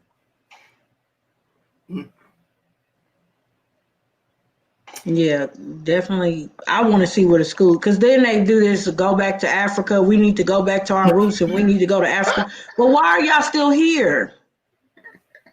Why are you still here? Why are you still in America if we're supposed to go back to Africa? That's one thing I always ask those conscious community guys, like, because Umar preaches that a lot about Pan-Africanism and things like that, and they scam so many people. Polite did the same thing with the black community, selling that fake snake oil, the whole PayPal scheme, got all them people money for books and knowledge that they were supposed to receive and never received it.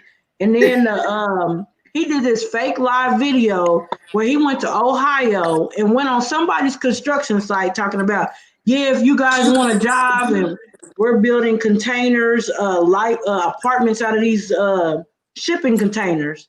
Just a big old scam, just a scam artist. And people really listen to this dude and like take what he say for as law. And it hurts me. And they've been I just oh my God. People get so mad when I say that. I call them scam Africans. Go back to Africa. I've said it. People have been like, oh, did you just tell me that? Yes. Go back to Africa. Go back and fix whatever you whatever you need to fix in Africa so you can be happy and shut the hell up about America. Just let's go. Just go. Please. I have two big things that bother me about that.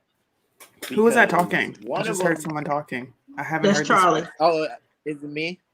No, it was a Am I girl coming in who was okay? about to speak. It was me. Elizabeth. Okay, go ahead. Oh, I'll wait. Oh, I've been told there are not very many Americans who would appreciate the economy in Africa, who say like, it's too conservative and Republican in the States, so I'm going to go back to Africa. I'm told that Africa is pretty conservative and like, they're similar to, or they're trying to be more like America. So They are.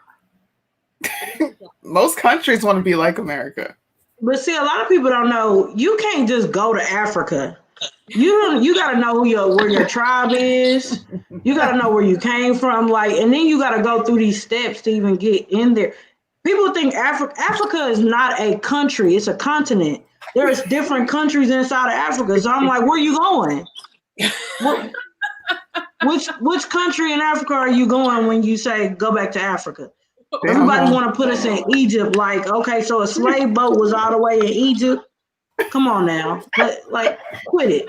We gotta stop it. And people buy this stuff, they buy into it. They need to grow up. I put up a post and I said, America was never inherently racist. Okay, it wasn't built off of bigotry. Grow the fuck up. You need to grow up if you're still talking about that in 2020, man. Grow up. Or go back to Africa. One of the two. You choose. The Africa thing bothers me so much, which if you want to move there, go ahead, cool, whatever. I don't care. But I've learned two things. One being, I don't like being lumped necessarily as an African because I feel like I'm an American. I was born here. I have ties to those things. You probably are more. You're probably more American than I am. So I'm like, I don't understand it. And then two, going back to what Swan was saying about Africa and knowing all that stuff, a lot of Africans don't like black non-African. They don't like us. So it's like you're gonna go there and depending on where you go, because I'm not gonna lump everyone together, but they might not receive you how you think you're gonna be received. There's my buddy, Tabitha. What you doing, Tabitha? Tabitha is more raw than me. She is more raw. You think I'm unfiltered? Man. What's up? You tell him to go back to mommy Africa too, don't you? I just want to say too, there's a lot of black people in America who have, are more American essentially than even some of us, even some of myself, I know first, second generation Italians who are living here. And it's you can trace Jordan's family back to the beginning of freaking America. You know what I'm saying? It's crazy to me that they have to be lumped together. He doesn't look at himself like that. He's an American. I don't like being called African American. If you have family there in Africa and you know the culture and you are a part of that culture, then I understand that. By all means, you're an African American, you have family there, or you speak the language, or you really get involved in that culture. But for a lot of people, they just, I don't know. They don't have that. A bunch of BS. That's all it is. It's just a bunch of BS. Right. It's just a label. They have no real interest in learning about the culture. If you hate the American language so bad, then learn that language. Learn the TikTok language.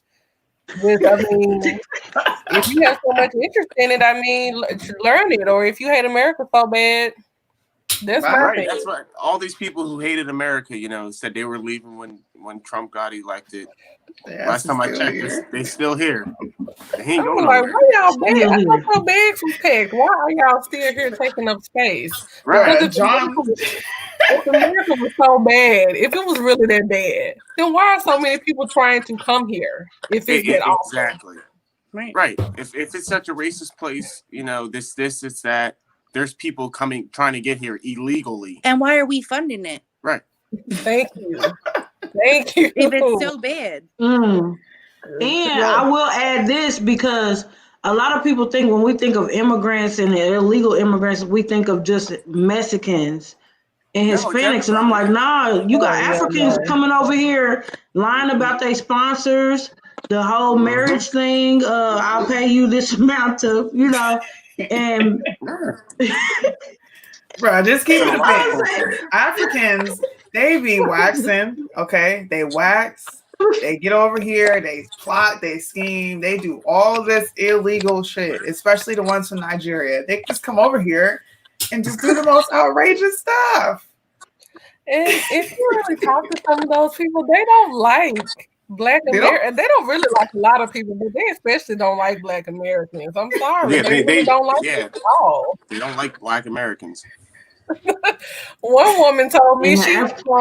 she was from Nigeria, and I asked her, I said, well, why don't you like Black people? And she flat out said, she said, I just think you all are trashy. I don't know who's worse. You all or white people. I just feel like you all are some trashy individuals and you don't carry yourself. She said, well, you okay. You all right. You all right, but for the most part, y'all are trashy. But you know, even the people that come here from other countries have something to say about America. But last time I checked, you're the one that's still trying to come here, even though it's fuck America. You know, Facts, man. And I think it's their perception too, because I think it's their perception too, because when we were young growing up, when we thought of Africa, we thought poor because they always show the little feed the hungry with the fly coming out. And you know, them putting a little porridge in a bowl and feeding them with a little spoon, like that's what our perception was. So yeah, with the big old belly, you know, and our perception of Africa was it's a poor country. We would never want to go there. And then their perception of what they see from what's broadcast about us. So when they get over here, they think like that. They think that we're not, like even in college, like I met some people from Africa, Nigeria, let me see what else, South Africa. And when it comes to their study habits and things like that, they thought that we are more like, oh, we're just into just being in here, messing around in school, not really trying to buckle down on our schoolwork from the college perspective.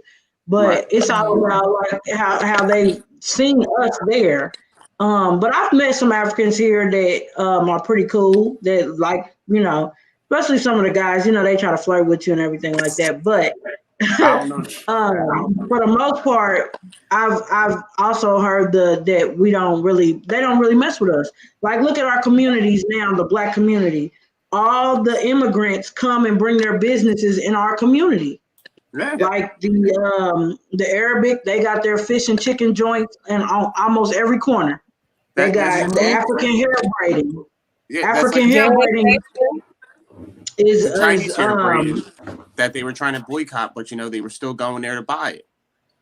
Oh, the African hair braiding is where they doing actual extensions, but you got your we call them the Chinese shops, but a lot of those are Korean too. So, you know, they're all in our communities. The Chinese restaurants, the Asian cuisine is all in our communities. And who supports them more than anything, one? Who supports them more than anything? We do. What? We gonna get our hair braided, and then we're gonna go get some Chinese food, and then we're gonna get the chicken from Ray and them, and then we're gonna come on home. So you know what I'm saying? Like that's just how it is, though. It's really built like that in our community. But they don't give back. They don't put nothing back in there. They send that stuff back home. Even if go get our gas from Khalil. Other black people as a whole wouldn't support them. They would still go to that, to wherever they wouldn't support that black. Black people don't even support Black-owned businesses. Right? They just don't. And they like that food. Because reposting their pages on Instagram and Facebook doesn't mean you're supporting them. I'm sorry, man. That's not.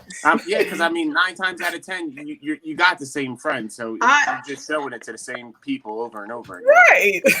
Show me the outfit that you've actually purchased, or some makeup, or some shoes, or something you actually purchased. Like, put it on, wear it, model for them. Don't just keep posting the same videos. Don't ask for discount. We got a question. It says, so is it bad for a Black man to want a Black wife for social economics, such as what you guys are talking about? Is it? What's that Look, mean? it's Whatever. not bad for.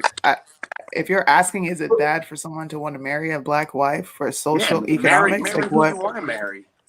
Yeah. What social? you're- What social status do you get from marrying a black Yeah. woman? I'm trying to You're figure that putting out. yourself in a box there, like we just talked about. Like you're putting yourself in a box, like I need to marry a black wife because of social economics and blah blah blah. Like that's crazy. I wouldn't calculate it up like that. Just like who you like and move on. Yeah, and I have an issue with that just for the fact of, are you marrying a black woman just for the benefits, or are you Yeah, That's right, what it just for the sounded love. like. That's what it Right, sounded like, like. I what was confused. like What is I social don't economic know. I feel some benefits? type of way about that question. That's I like, thought we were all poor and disproportionate and marginalized. So why would you want to marry one of us if that was the case? And listen, black women are on the market. I don't know what the hell it is, but I have so many white dudes in my inbox, and it is so obvious that I'm married.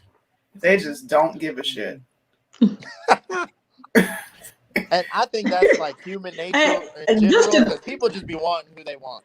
I mean, clear as day, you can have everything on your profile, Yeah. married, and they'll still, well, hit me up when you get tired of them. Exactly. Because you Think there's- especially see it in militaries. Like Like, he'll be military, people can go into somebody's file and see that they're married, still in the DMs. For the WAP. Did you just say that, bro? Wow. Whereas Elizabeth says WAP. oh, And man. oppressed. But let me go back just a little bit about the buying black. I'm seeing that a lot now, and I always say this: it's not a problem buying black, but don't make me like this whole you gotta buy black. No, I don't. I'm gonna buy where what I want the price to is buy. right. The Wherever quality the is closest what place. it is. You know, like, and I told my nephew because he wants to start a business. I said, listen. If you want to build a product that's specifically for black people, then that's fine. But don't be surprised if your product is not gonna thrive. I said, be global. Just think global. You can Yeah. you can make a T-shirt and it can go all over the place. But if you're gonna sit here and think that you're gonna just wait on your black people in your area, like your community, people that you know, to just buy your stuff out, you got another thing coming. Like when people say that, you put yourself in a box. Oh, you just gotta buy black. No, I You don't. don't. Don't do me like that. Cause I'm not. Tab, your mic is off. She talking shit too. Clearance. I mean, I had one of them, tell me a couple of weeks ago, she's so stupid. She gonna say that, well, my business is for blacks and blacks only. And she had like You ain't never really, gonna get no really business, nice man. stuff. And I Ain't said, nobody well, coming to your Mine about your is other green. customers? And she was just telling me, she said, well, no, I would never market to a white woman, and I would suggest that you never support a white woman. I said, look, girl, if I want to buy a monogram cup from somebody named Amy, I will. If I want to buy some sandals from a Shakita, I will. If I want to buy something from a Hispanic person, I will. I said, your business will never be successful with that kind of attitude. It's racist. It And is. ignorant. Because it's like you're not Very. educating yourself on history, because it's just like what Michigan just tried to do. Now, the university, to where now they're starting to have these places where it's a only white hangout cafe. Then there's the black hangout cafe. And it's like, wait a minute, I've seen this before. Segregation. Now, if you have a product What we just that is talking? for like natural black people, it should be obvious that, of course, somebody like Elizabeth isn't gonna buy it because it's not gonna work Right. with her hairstyle. But to just Yes. cut off and close everybody off and just be like, this is for black people only. All right, so don't get mad when they're like, hey, whites only. Oh my God, Facts. I'm being I attacked. know. Oh, She actually told me that They segregate themselves and then get mad. exactly. She actually told me that she wanted to put, and I really talked to her about doing this. I just blocked her because she was a psycho. She said, well, I just wanted to just say blacks only. I said, girl, you crazy? I said, that stuff is going to be 10 cents if you wait on black folks to just purely just buy it and that's your only clientele. And Listen, it's so man. sad because it was really nice product that she sold. I mean, she sold shirts and clothing, really beautiful pieces, but she just a moron. I said, well, your business won't even be up here next year anyway, so bye, girl. And I think too that especially when people get into business in general and not just black people, because I think if you're gonna buy black, whatever, do that. If you're gonna support a business, whatever, do that. You should just support your friends in general. And I know that because I run a DJ business, so you should support your friends.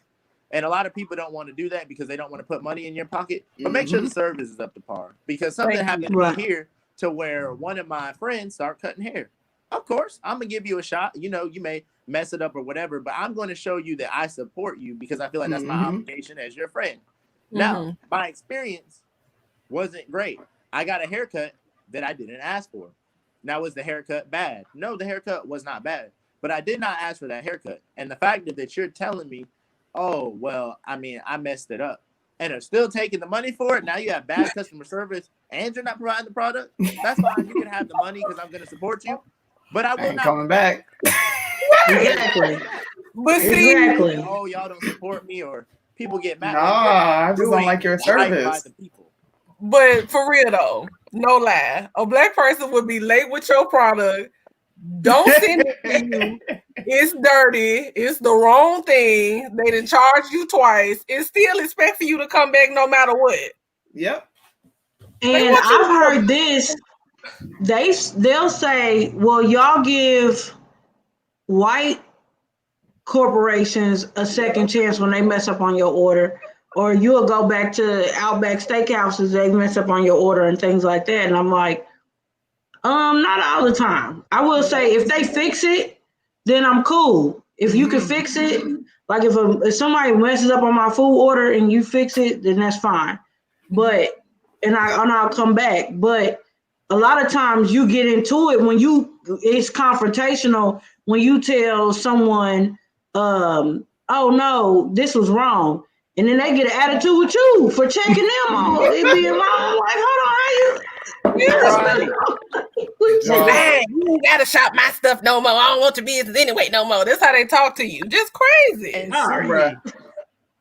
you know what happened? That happened here. That happened to me at Cafe New Orleans. No, I didn't.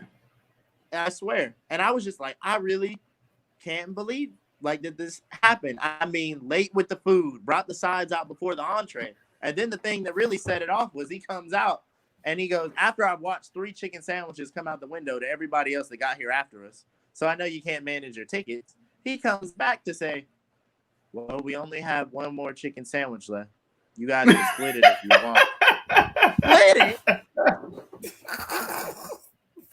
What? Is there going to be a discount? Well, no. Dog, this is a universal trend So with black people. Homegirl talking to being mad. See, Lord have mercy. I went to. It's like Juan said, want to be confrontational about it. Like, why are you upset? You have wronged me. You wronged me. No reason to be upset. You only gave me 2 wins. You gonna and then you had the nerve to tell me to split it. You said split it. Split it. Not tell me to split no food with nobody, child. I'm gonna turn that place upside down. Nope. I am out of here. It's a universal thing. Like, it's just, this is how black people act. I experienced it at a hotel. I don't like staying at cheap hotels. I was on vacation. I wanted to enjoy my vacation. I'm like, oh, this is a nice hotel. They got 4 stars. We get there. I'm like, oh, it's nice. The second I started seeing a whole bunch of Negroes, I was like, oh, shit. And all shit was right. Because I asked the lady, I said, I don't have any towels in my room. I need this. Okay, click. I'm like, okay. So I get a knock on the door. She's like this. Just holding my shit up in front of my face. Like, here, take your towels. I don't want to be doing this. Well, why are you working this job? Go do something else. I wanted my money back. I'm like, you know what? You guys are terrible. Your customer service is horrible. I paid all this money to stay here, and you guys are just trashy. Just trashy. Sony, I got you one better than that. I tried to stay at I was at a hotel in Atlanta when I went, and I already was turned off by the people at the lobby because they were really ghetto, just nasty, just mean, ratchet women, just ratchet. So I get to the room, and it's like these bugs flying all over the room. So I was like, is somebody dead in here? You know, it was just a lot of bugs. And I said to myself, like, damn, I said, it must be a dead body or something up in here.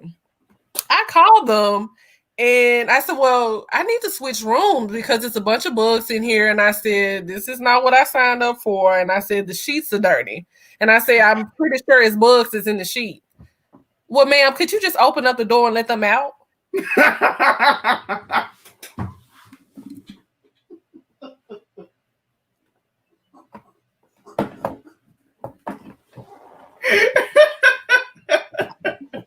I'd be mortified. I don't care. I'd be mortified. I said, Tata Nalisha, are you talking to me? You better give me another room. And then they switched me to another room. The other room still wasn't even because I was tired. And I said, I was just tired. So they switched me to another room. And the other room had 0 towels. And I said, oh God, I'm gonna have to call them back. So I called them back and I said, look, I don't know what's going on with you guys tonight, but I said, now I'm in the room with no towels. And I said, and it's kind of not that clean in here. Well, do you need the towel right now? I mean, are you finna take a shower like right now?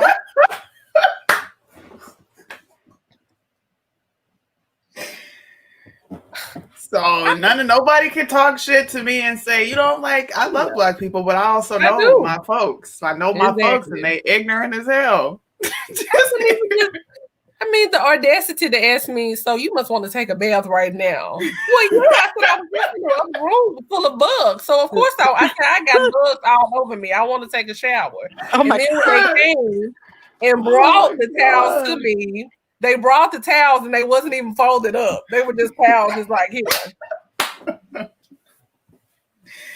This is why people don't go to black-owned shit. This is why. That's too much right there. That was so much. I just couldn't believe that. Can you open it? I don't care what color they Open are. the door and let them out. I said, well, if I would have known that, I would have bought my own bug spray, but I didn't think I would need it for a hotel room. I don't care what color they are. I'd be out of there in a heartbeat. Like, Damn. that's too much for me. Open the door. You got to take Open a the bath door. right now, ma'am. I said, what is that? She was that was so nasty and rude, and it's like if you could imagine a comedy skit like with the ghetto hair and the long nails. And this, I thought it was a joke at first when I saw them at the front desk. Was it like Baps? Was it like Baps? Worse than Baps. But Baps meet Menace to Society. It was that kind of yeah. It was like that. It was awful. Denitra, you have to stop sympathizing with ignorant black folks, honey. You just do. How do black people? What'd you say? Differently. What does that mean? What is that? What does that mean? Tell them they're right when they're wrong. Yeah. Ignore me. No, I'm gonna give you attention today. Denitra won't come on my show. She won't come on my show. If she come on, I gotta go, child. I can't take that. Come on. Yeah. I like giving Denitra my attention. In the comments and stuff. Denitra is something else, honey. She just, I don't get her. I don't Indigenous get her. people? Oh my God. Please don't do this to me today. Don't. Please just don't, bro. Just don't. Is there like a history for y'all or something? I'm not getting. You know what? Okay. Yeah. So I started out on Corey's show. I started out on Just Face It.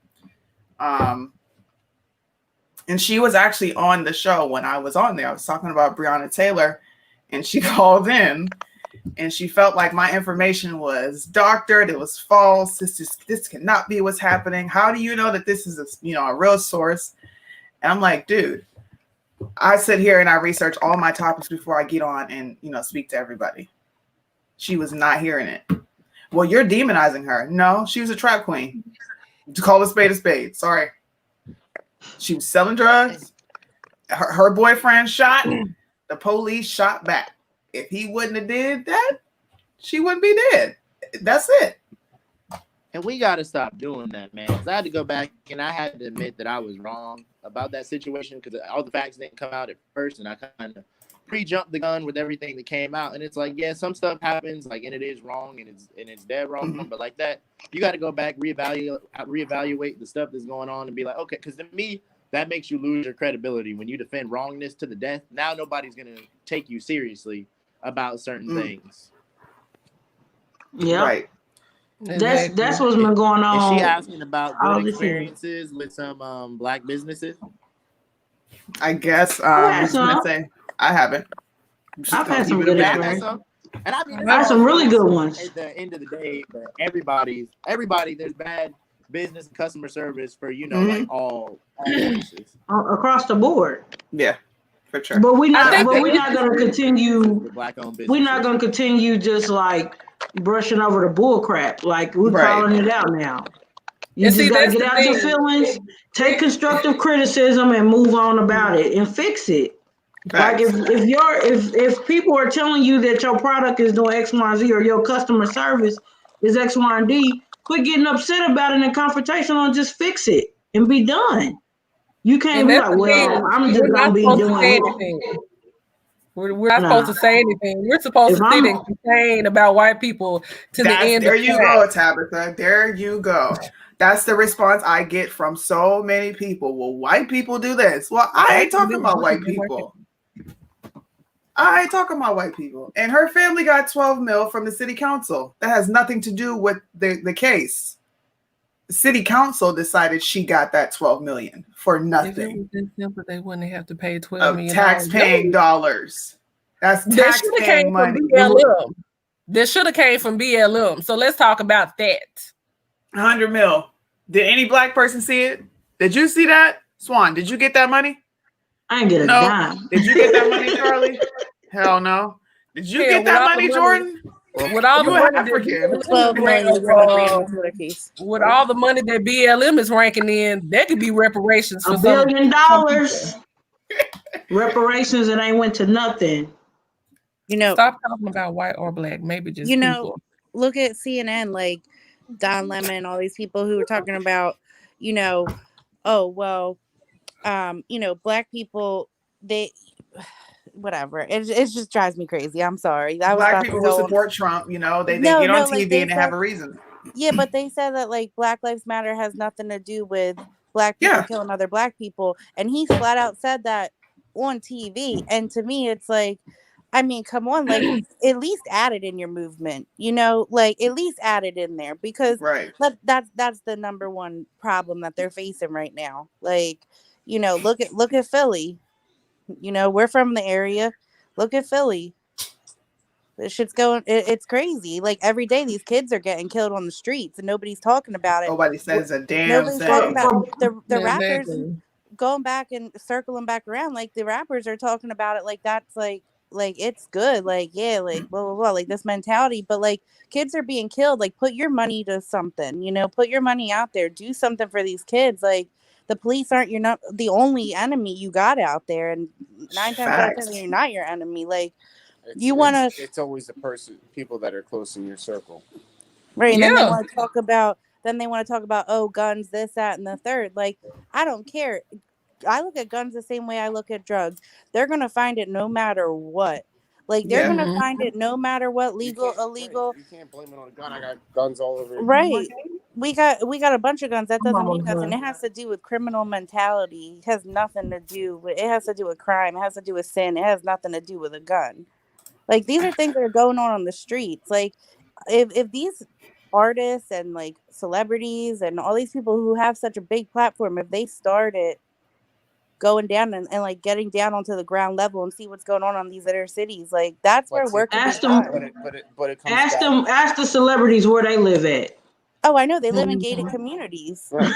This is what I And what's mean. so- Their borders And they are act like secure. they're oppressed. and what's What so do you sad is mean? that not only where they live at, but ask them where half of them came from.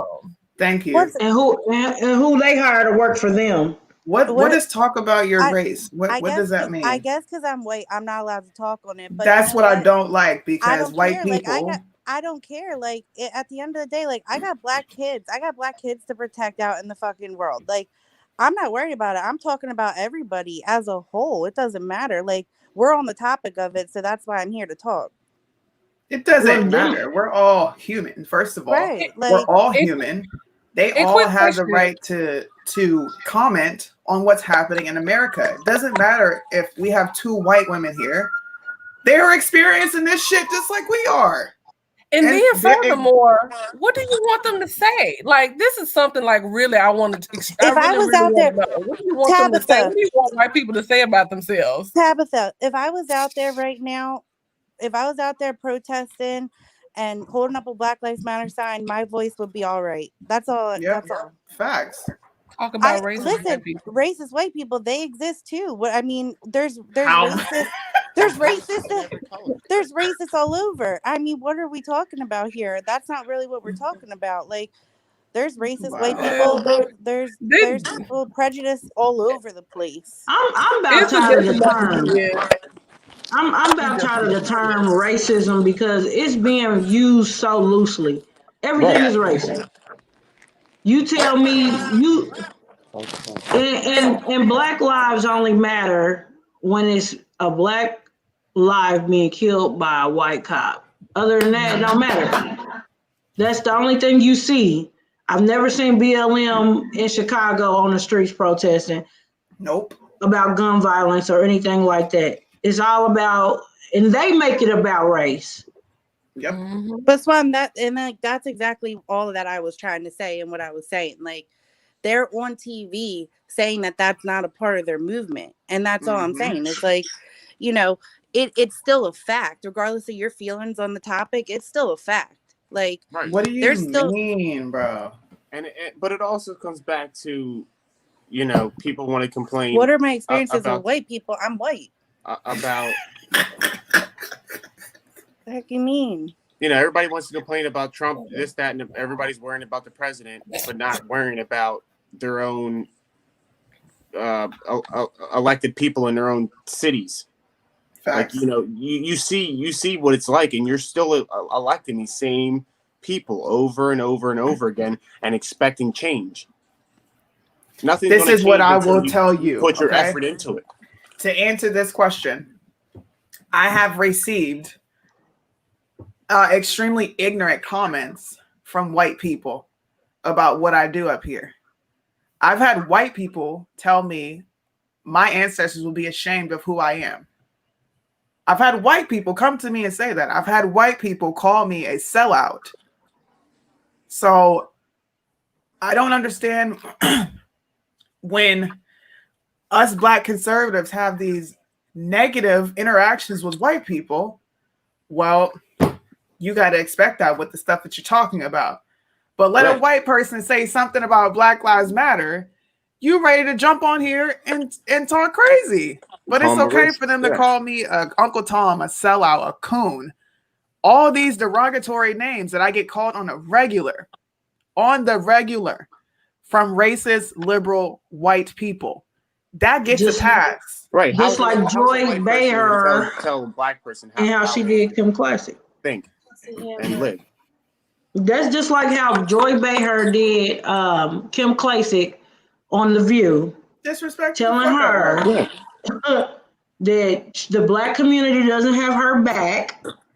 And I mean, it was just real nasty. And I'm like, and people, y'all let that slide? Let it slide. Not one Black, I didn't see not one loudmouth Black person that screamed BLM say a damn thing. No, because it's not on CNN. They only watch one news. I might be, a conservative. I might mostly watch Fox, but I still tune in to laugh and hear what Don Lemon and all of them have to say, and Mhm. MSNBC. And just to add another note too, Joe Biden is sitting here talking about if you ain't Black, if you don't vote for me, then you ain't Black. Right. How But is that racist? but then you got people coming on here asking the question of, well, why are you allowed to talk on Black lives? Well, you're talking from a man who's outwardly racist, turning around and then saying, well, you ain't Black if you don't vote for me. How does he have that voice? Why do you give him that platform, but not the regular people who are out here trying to fight for unity and trying to give more rights to people? I just don't get that. Because Trump is worse, sir. Yeah, He the lesser of two. He the greater of the two evils. no, so he actually, get a pass. Joe Biden's the worst if we're talking about the Black community. Hell Exactly. yeah. They, They ignore that. I They got They love Stockholm Biden. syndrome. Y'all know what Stockholm syndrome is? Oh yeah. That's what the Black community is suffering from. They have Stockholm syndrome. They identify and make excuses for their abuser and their oppressor. That is why you have Black people that get up here and combat and say stupid comments like that. Talk about white people. No, we talk about Black people. And it doesn't have to be tit for tat. Like, oh well, what's your experience with white people? What's your experience with Black people? Like, what's the experience with people in general? Right. You go out in your community. Do you talk to other different type of people? Because I know I do. Listen, I volunteer every day. Right. Every day. He's a volunteer firefighter. He deals with every race, religion, everything.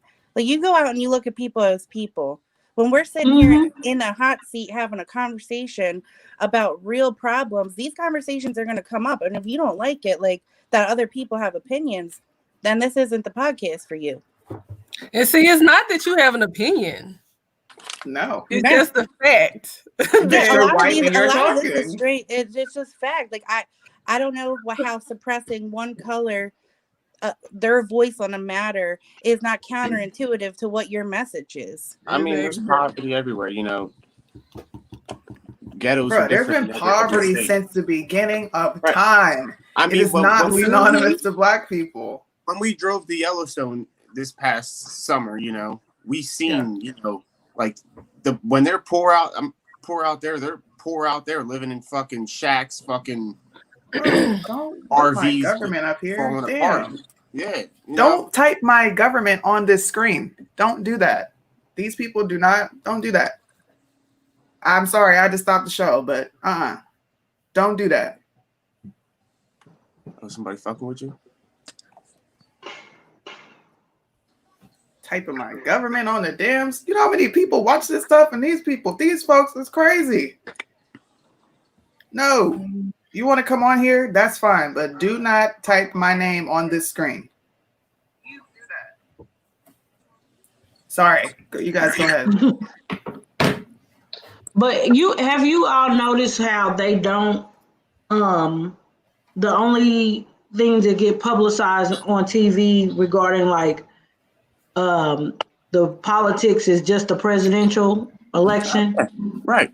Because what it does is it creates an illusion that that's all you need to focus on versus your own. That's how they've been getting over on people in their own states. Especially because you keep on, that's how they blame Black backdoor shit. Yeah, because the police, they answer to the mayor. A lot of people don't know that. They answer to the mayor. So Chicago, the stuff going on there, and then you got what is it, Lightfoot? How do you ignore help when you've been running that city for how long, and you ignoring help? That's. I'm sorry. Go ahead. How are you going to complain about your cops and then have them same cops sit outside your house to protect you? What sense does that fucking make? And the dialogue plays right up to the division. Girl, shut up. I thought that it was kind of. I feel like this is what scares everybody. Is like just everybody having a common Erica goal. was trying to get in. I sent her a message. I said that like 3 times.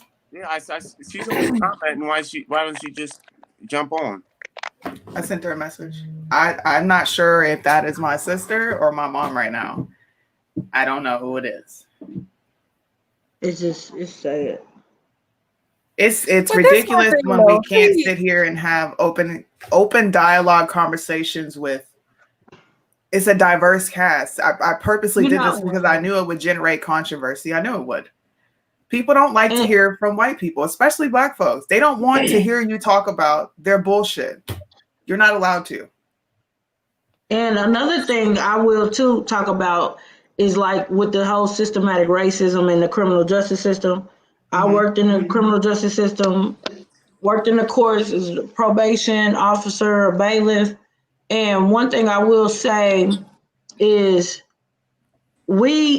every election, you elect judges, you elect the prosecutor, you elect the coroner. People ignore that whole thing. You complain about the judges being racist and stuff, but you don't go down there and vote for. You don't even research who's on the ballot at all. Facts. That's public information. Then you got people who talk about how their loved one got this many years and got convicted by a jury, but you always make jokes about doing jury duty. I don't want to go to jury duty. Well, you got a chance to I got to learn how so important jury duty is, especially when it comes to a criminal case. There's civil jury duty and there's actually criminal jury duty.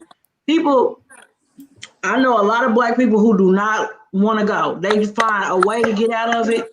And I'm like, well, didn't you just complain about your loved one getting convicted by a jury, but you don't want to do jury duty? Like, you're not helping, but you're going to sit here and complain. Tell them to shut up like I do. Shut up. You focused on the wrong thing. It's more than just the president on the ballot. I'm gonna play this, okay? And people like to say, well, that he was talking about back then. He's talking about back then. Malcolm X. This is one of his most famous speeches. He's talking about the ballot or the bullet, and he is warning the Black community about the white liberal. People will swear up and down, well, he's not talking about now. Yes, he is, because we are still going through the same thing. We still have the same pieces of legislation in place. We still have the same policies in place that were racist and that held Black people back. But you hold on to these false narratives, bro. It's time to wake up. If you're not going to wake up, then shut up. Shut up, because you're not helping the conversation, nor are you helping push the country forward. Right. I'm going to play it, and hopefully you shut the hell up, man. Damn. In Washington, D.C., in the House of Representatives, there are 257 who are Democrats. Only 177 are Republicans. In the Senate, there are 67 Democrats. Only 33 are Republicans. The party that you backed controls 2/3 of the House of Representatives and the Senate, and still they can't keep their promise to you because you're a chump.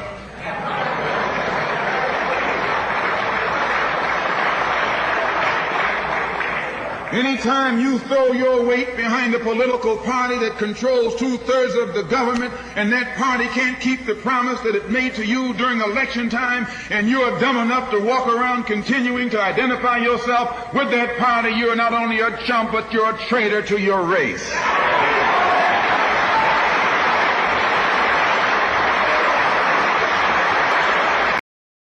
So not only are you a chump, okay, you're a traitor to your race, because you're voting against your own communities, you're voting against your own people, and then you're whining about these problems that we have in our communities. Why are they here? Why is a 94 crime bill not even a talking point with Black people?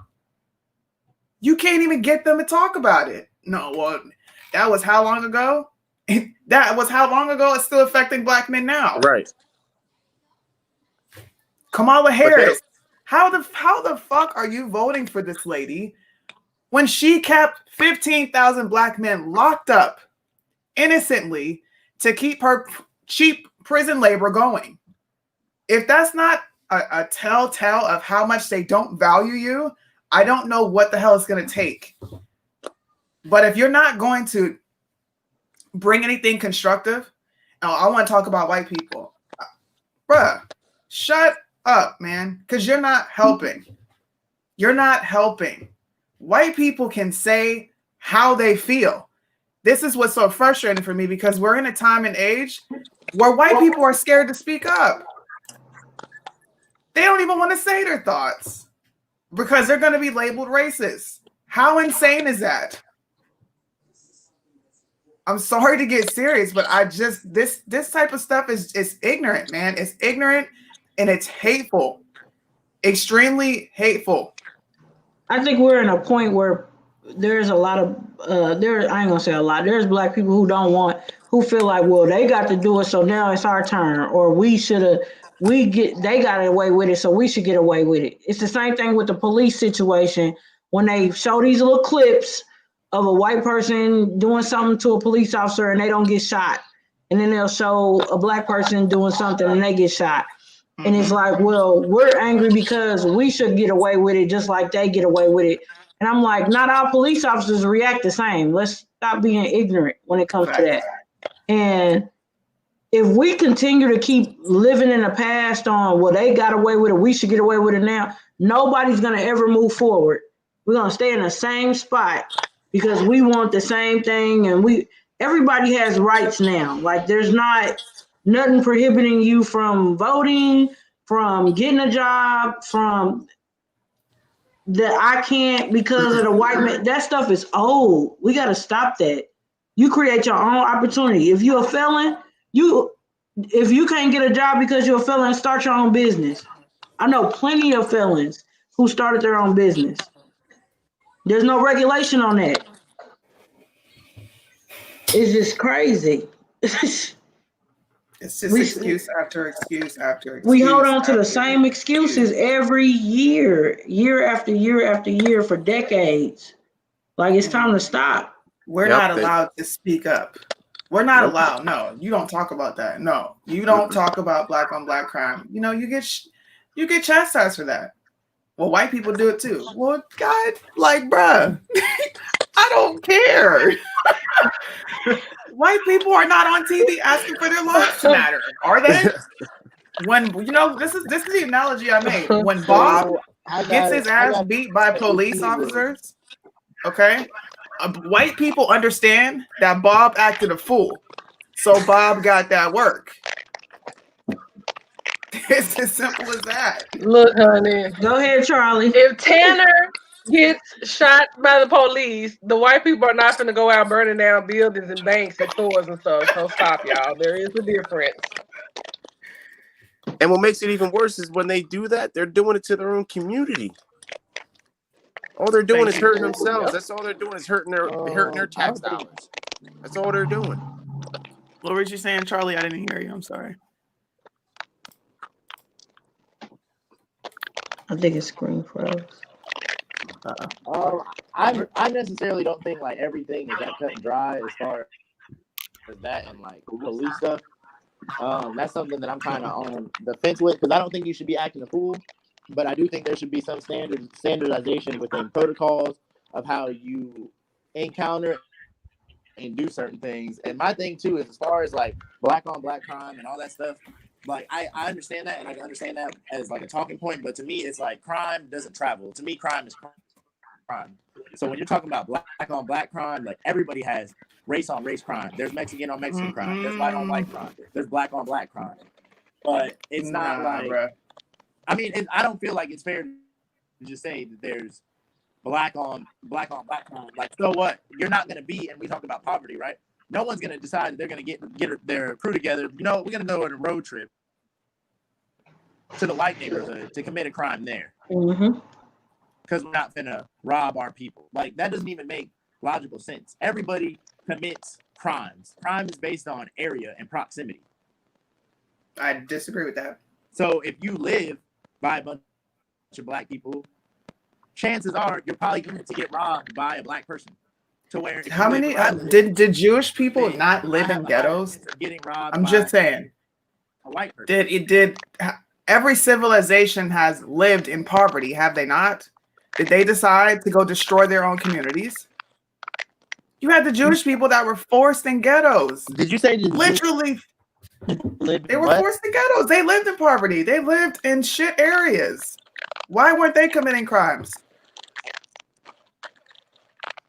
So a Jewish person has never robbed another Jewish person or murdered another Jewish person? We are talking about a historical thing, within the okay? same community? If we look at the numbers, black people make up for over 50% of the homicides in this country. Over 50.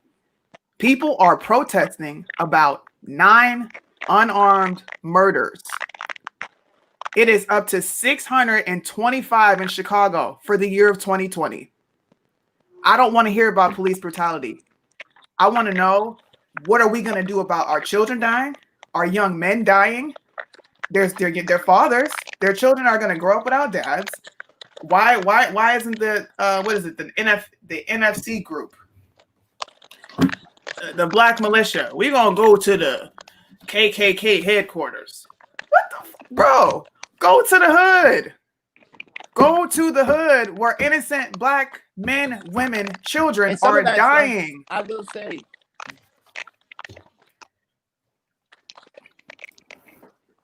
and some of that stuff is dumb. I'm not familiar with the MSC. All I saw was that like negligent discharge they had or whatever that was stupid.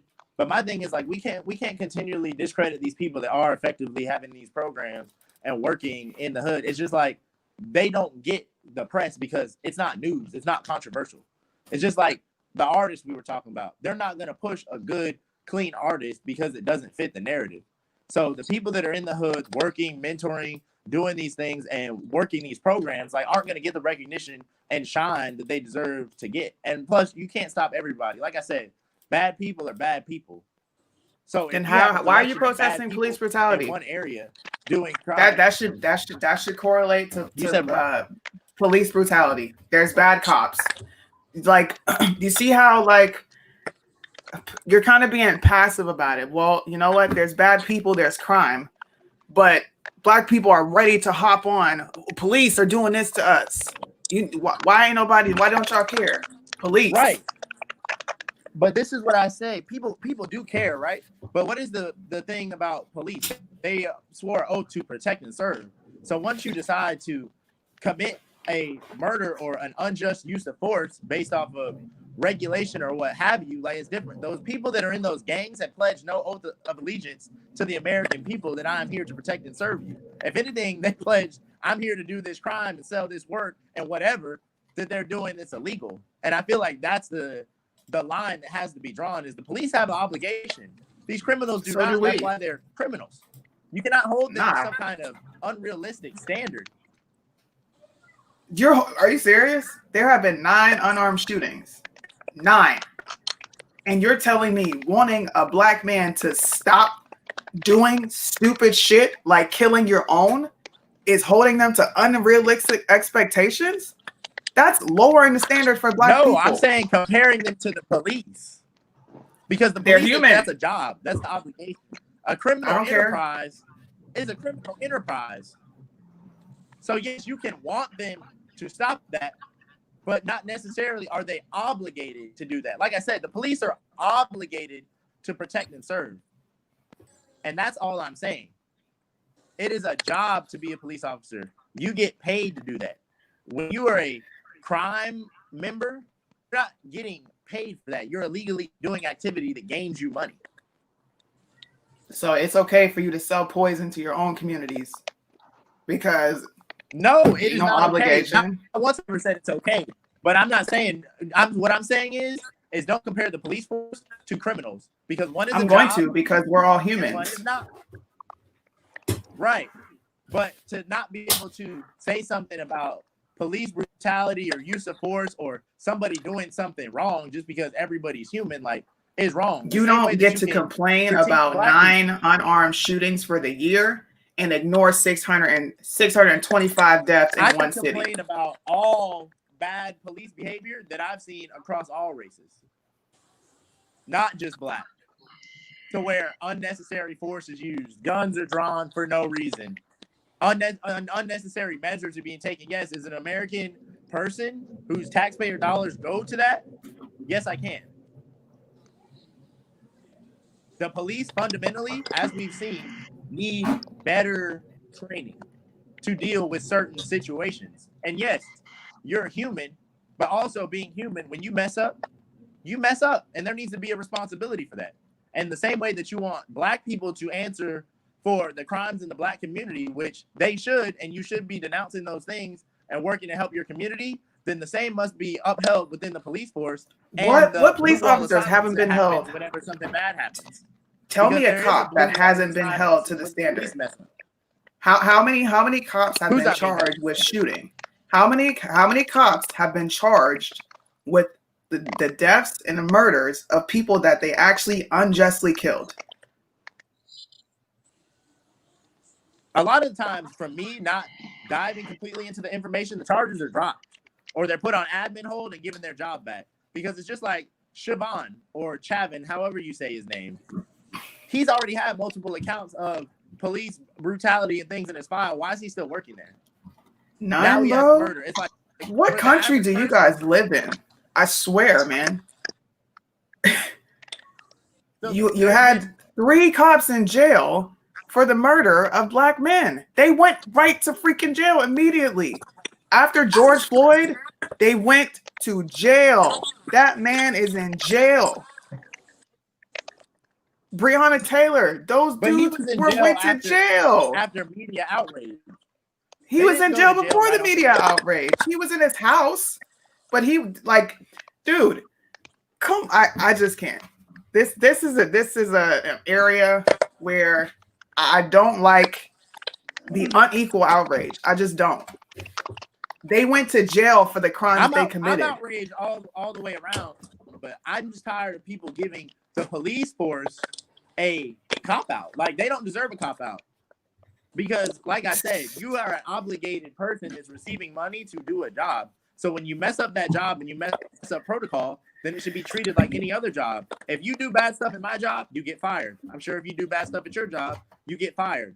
There is no, oh, you're on admin hold and you get to come back, especially when you're They messing need up to investigate. severely. They don't You're just messing get to up the fire process. somebody off top. That's not how investigations work. But even when they do investigate and all that stuff comes out, like, a lot of charges do get dropped. And to say that the charges aren't getting dropped and that people aren't being adequately punished for some of the stuff they did is false. There's been plenty of cases that have came out to where they've done investigations and it's been determined that the person had done no wrongdoing and they are back actively working. Breonna Taylor they're not going to charge that cop with murder because he didn't freaking murder her. He's not going to get charged And with like I said, murder. with that one, like, that's completely different. And people have to be willing to admit wrongdoing. They had reason to be there. Crimes are being committed. She was in the crime ring by accepting money for the sales or whatever. She's now implicated. The innocence has been stripped of that case, in my opinion. And just like Jacob Blake, people are still waiting for they need to charge this officer. No, Jacob Blake went for a weapon. Just like Bob gets his ass beat, he could potentially be killed for resisting and acting a fool. Jacob Blake got that work too. You don't get a pass just because you're black. You just don't.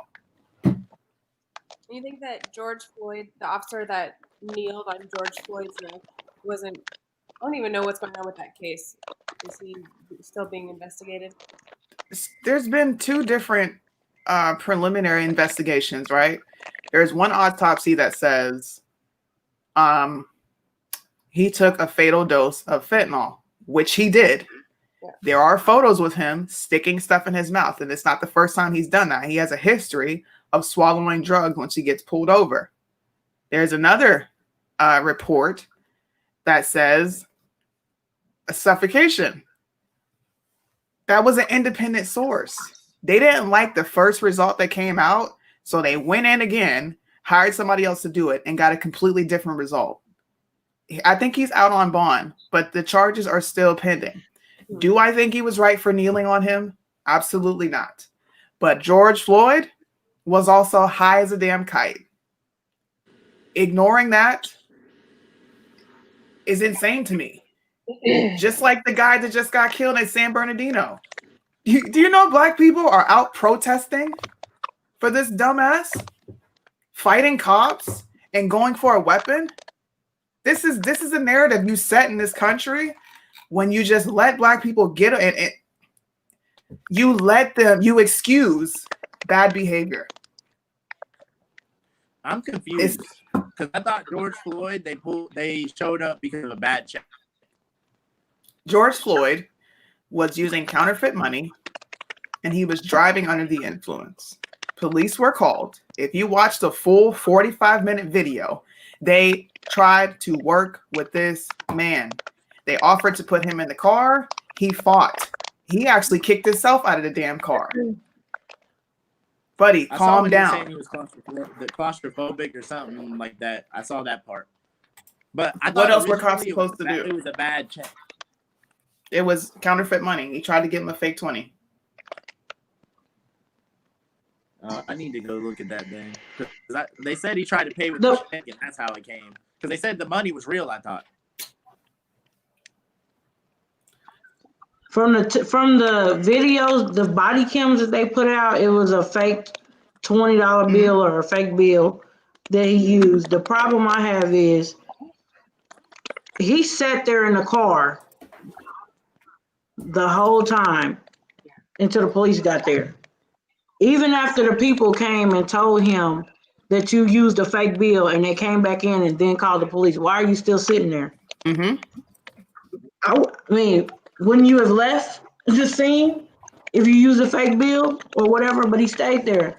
And I mean, it's just so much stuff with that case. Like, even, I don't even see how the police officer was giving him CPR in the ambulance. I've never seen that a day in my life. If you watch the body cam, he literally got in the ambulance and he gave him CPR. I've never seen that a day in my life. But that's just my You know what? It just bothers me observation. when I see white men killed the exact same way. Sometimes even worse, on camera, and those officers get off with it, and nobody has a damn thing to say. Daniel Schaefer was murdered in a hallway. Did America get up and protest for him? No. You know why? Because he's white. Did America get up and protest for Ryan Whitaker? No. You know why? Because he's white. So if white people aren't going to get up and go protest, bro, I don't. Say what? I said, that's why I said what I said, across all races, across the board. Because even if you don't want to magnify black people, but to me, fundamentally, they all need better training. Because to me, a lot of the situations are being handled wrongly. And to me, just me as a police officer, your first thing is to not just go to the gun and take somebody's life.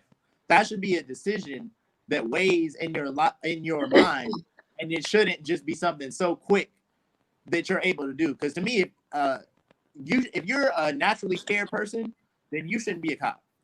And that's just what I feel. Because you're going to have to get your hands dirty. You're going to have to make decisions, and you should be doing everything you can to subdue a person without having to use your weapon and to gain that compliance. Because there's a lot of stuff that you can do that you shouldn't do. Like for my job, for instance, if somebody crosses this red line, you are legally justified to shoot them. But am I going to do that? Probably not, even though I can get away with it.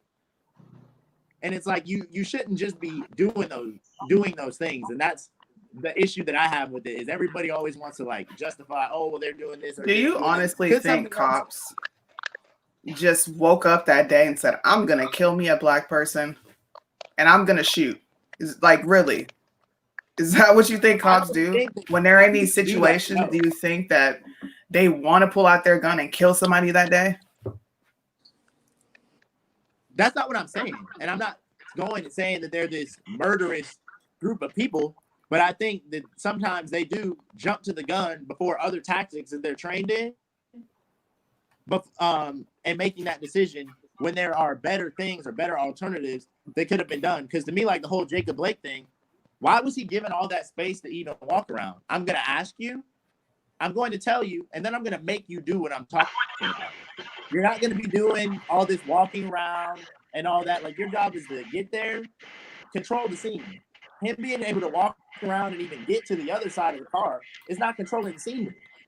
Well, what happened? There was two videos that people didn't see, and that's what my problem with the media is. They put out these little small clips. Mm-hmm. If you watch the second video that was put out, Jacob Blake had got into a scuffle with the police officers. Thank you. And they all fell to the ground. The officer fell to the ground with him. There was a kid running over there towards it, and the other officer was making sure this kid doesn't go towards what happened. He actually used his taser on Blake, and it didn't work. It didn't work. Jacob Blake got up And that's how he walked around. Because the officer he was tussling with on the ground was a little older, like kind of maybe mid-50s or so. So Yeah. Blake got up quicker than the officer. That's how he was able to get around that car. They didn't show that part. They only show him coming around the car I've only and them seen going the after one him. Yeah, there's two. That's the thing. The media only put out that one to get everybody all riled up. Yep. The second one that came out showed from what before he even went around there. Because now to that point, like then I'll say the proper use of force is given in that concept. And that's another thing is stop shielding everything that really happened. Put out the whole video. Yep. And so everybody can see. But that's all I'm saying is go through your use of force tactics and your protocol before pulling the iron on somebody. Because I've worked with other cops too, because they're reservists and they'll like deploy with us and stuff. And that's what they tell me. And that's why I know that some cops are like this. Because they show and they say, as soon as I show up, I have my gun out. I have my hand on my gun. Because at the end of the day, I'm going home. You haven't even assessed the situation yet. And you're telling me that you have your hands on your weapon and your gun is out. And you're nervous, there's anxiety, you can accidentally shoot somebody. Like, assess the situation first. I will say, once you I use a can taser agree and with deploy it, you I'm can't get just it back gonna in. play. I will say this though, it's not even me playing devil's advocate, but so what do you do when you have a millisecond to decide whether it's going to be your life or theirs? Because I don't know. I feel like sometimes, and I'm not saying us, but sometimes when I hear people talk about these cases and they say, well, why didn't they just do this or why didn't they just do that? I'm like, what do you do when someone pulls a gun at you? It could possibly kill you just like that. Like, I mean, it's the thought process. Are the police supposed to say, well, let me think a second? Or no, let me go ahead and take this suspect out before they take me out.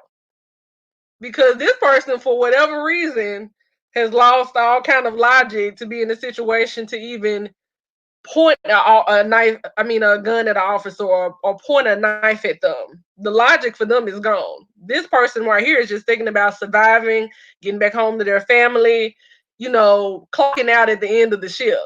So for me, the question that I have for some people is just, what do you want the officers to do when they literally have a millisecond to even respond?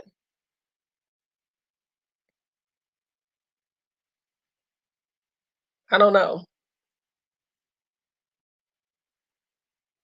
Muted. I'm gonna play this clip because this is 9 seconds long. Literally 9 seconds. This is all the time they have to react to an idiot reaching for a weapon and wanting to cause harm. You can't tell me that these cops are not under duress and they're not even in. This is an extremely stressful environment. What the hell are they supposed to do? Like, seriously, watch this. Stop fighting, dude. What are you doing? Hold on, let me rewind it. If you see right there, he has a gun in his waistband. Okay? There's a weapon there. What is he doing? He's fighting and he's resisting arrest. Watch this dude. Stop fighting, dude. Did you see him go for the gun?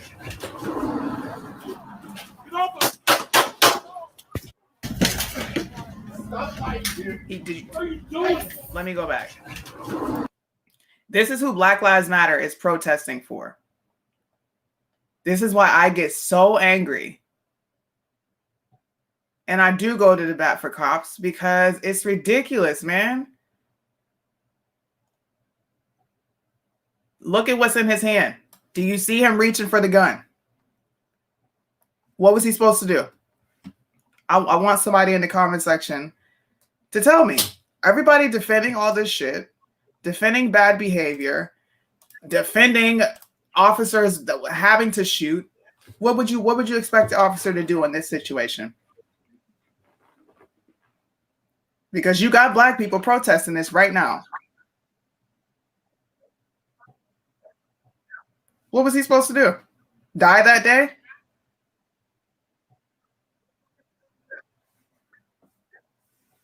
This dude is going for a weapon while an officer is engaging him. He has no respect for authority. Thank you. I would expect the cop to take him out. You know why? You play stupid, you get stupid prizes. That's what happens. Yeah. This doesn't apply to every situation, and it's not just black. Come on, bro. You're talking to me. I'm far beyond this level of intelligence that you like, this banter that you have with me, bro. Just stop. Has anybody seen this? Did you guys see the shooting in San Bernardino? I saw this clip from what you had played, but I didn't. I try to stay away from it. Yeah, I haven't seen it, but I mean, to me, that's perfectly justified. That's a justified shoot. But see, that's the thing. People would say that is unjustifiable. You see how clear it is and how visceral it is, and someone would come back and say, "Well, no, that wasn't justified." I mean, really? And my thing is, once you're to that point of you're actively resisting in that way, and you have a weapon, it's just like being in the club with somebody. If you see somebody with a gun that can potentially harm you or shoot you, are you going to go fight them? No, you're not. So I don't know why people think that they can do that. With Right, you go off them. Legally.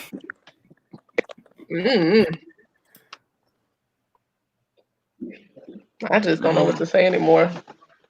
Yeah, I don't know. Flip flops too. And he pulled a gun. This is what I'm talking about, man. You have people that are right now protesting and asking for justice for this fucking dude. He doesn't get any justice. He was wrong. That's it. Take that shit and swallow it and be like, you know what? Damn. He was wrong. Just like white people do when Bob is wrong. Bob is wrong. I feel like out of all the things that we saw on the news this year involving a black man and police, the only one that people were really together on was George Floyd. George Floyd. And then every single one after that was like, what else was he supposed to do, bro? What else was he supposed to do? Like the dude at Wendy's and the taser in the back 3 or 4 times. And Rashard Brooks. Oh, God. The guy running at the cop, he got shot 11 times. Did you see that guy? And he No. was standing back up 11 times. What are they supposed to do? And every single time it goes on the news, a city burns down. That's what I'm saying. It's just this is just ridiculous. But it helps promote an agenda. So that's why the media is covering it. You know, like the George Floyd thing is the one where, you know, that case is one where I feel like, yes, everybody was kind of together on the fact that, you know what, that cop was really, he was an asshole. Like the other cops told him, you know, get up. And he's like, no, looking at them like that. Like, I mean, that was hard to watch for anybody.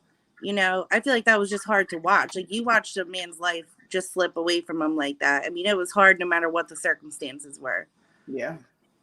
But at the end of the day, I mean, you know, the media plays a big, big, big role into this. Like, and we start pulling out the statistics and the facts, and people don't want to hear it. You know, and again, you know, I'm white, so I'm not allowed to talk about it apparently, but you know, I'm just saying, like, they say, oh, well, black people only make up 6% of the population, but they commit 50% of the crime. They're dealing with police a majority of the time. Like, whatever. You know, more white people are killed by cops at the end of the day. More black people kill black people than the cops kill black people, and that's not a part of their movement, and that should be concerning. That right there should be concerning. Like, to me, that's concerning. We live right near one of the biggest cities for murders, and it doesn't matter what color you are. It's scary to walk down the street regardless. You don't know, you're getting in the crosshairs. Kids are getting killed left and right. Facts. Like, you know, I just don't know. It's a frustrating topic. It is, but It's frustrating. it's frustrating to me that that Goes to show you what's really important.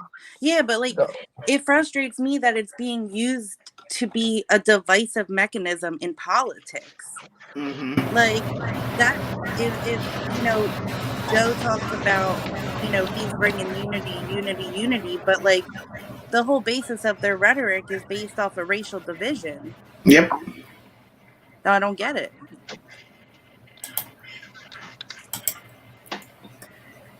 It just,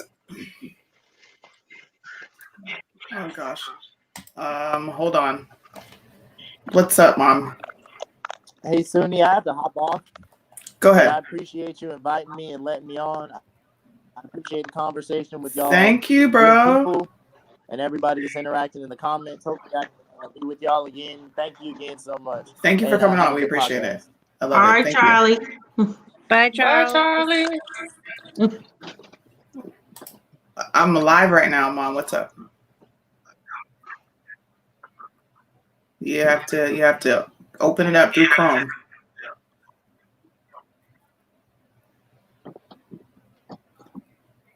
Yes, and open Chrome.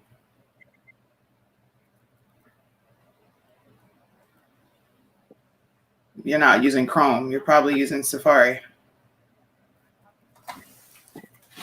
Or Firefox. I don't know. I'll put you on via this.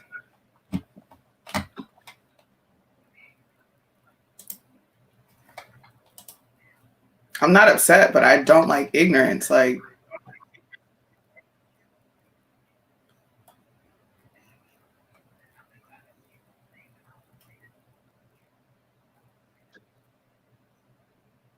okay.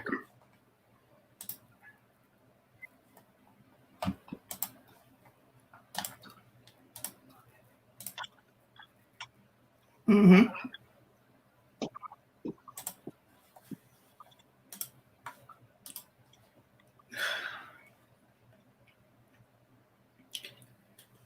This conversation is frustrating, especially when you're gonna get reprimanded.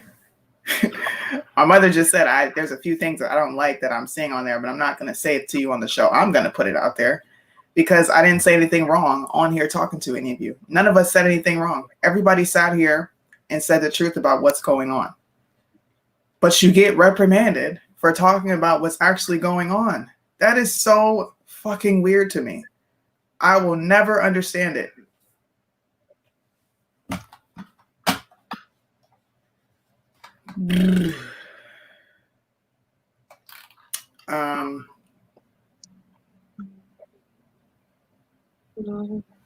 If we're not going to hold each other accountable, then I don't know what's to come.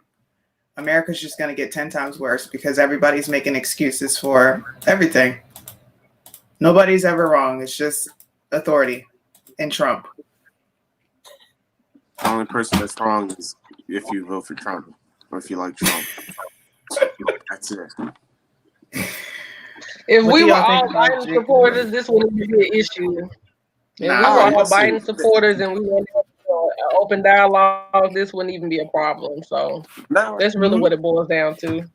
Yep. What And do you think about Jacob Blake? Was he justified? Is he racist?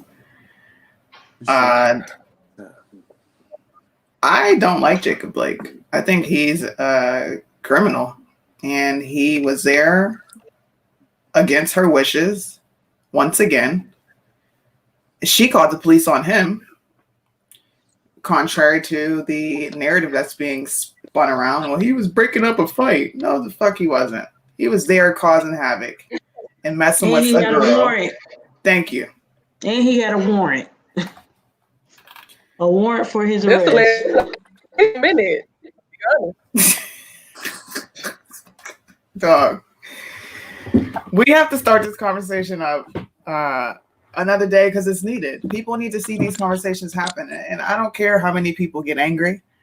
I hope this video goes viral. And I know I'm going to get a whole lot of shit because I had 2 white girls on here. I am.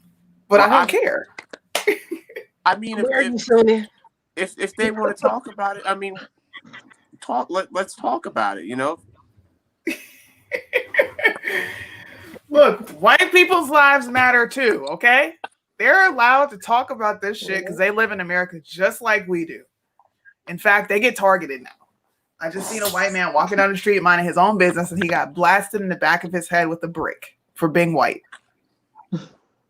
And like, you know, even back to when we were talking about interracial dating, like, you know, now obviously more than ever, but even when we first started dating, like, I heard more stuff negatively towards me than he got from white people for date, you know what I mean? Like for dating me. Like I don't know. I got more slack from I got a lot of shit from the Black community, which is strange to me. I don't know. I didn't get it, you know? Like I really don't. I don't know. Like you're not going to, because it's nonsense and it doesn't make sense. And people just need to stay in their lane. There won't be no traffic. That's how life should work. Stay in your lane. It won't be no traffic. Right. You mind your business. You live life how you want to live life, as long as it's not impeding on someone else's rights or whatever else is going on. Live it and shut up, bro. Like, damn, people have so much stuff to say, but living in a glass house. Damn right. If you don't want people me to will rather your sit shit, here bro, and listen shut to up. you banter. People would rather sit here and listen to dialogues about people banter on these tangents about white people for hours and hours and hours at a time versus actually talking about the real issues that's going on. Exactly, because nobody wants to talk about nothing. If we were on here trashing you two, you know how many viewers I would have? There would be fucking a million fucking comments. yeah, but like we're not even like I mean they would love it. Look, are you see all the emojis doing this? Black lives matter and everything. Just flying. And I don't think like any of the conversation was negative at all. Like we're having an open dialogue. This nigga, no, bro, you don't want this work. You don't want this work, dog. I'm 700 people shot to death by cops in 2020. What stats are you looking at? The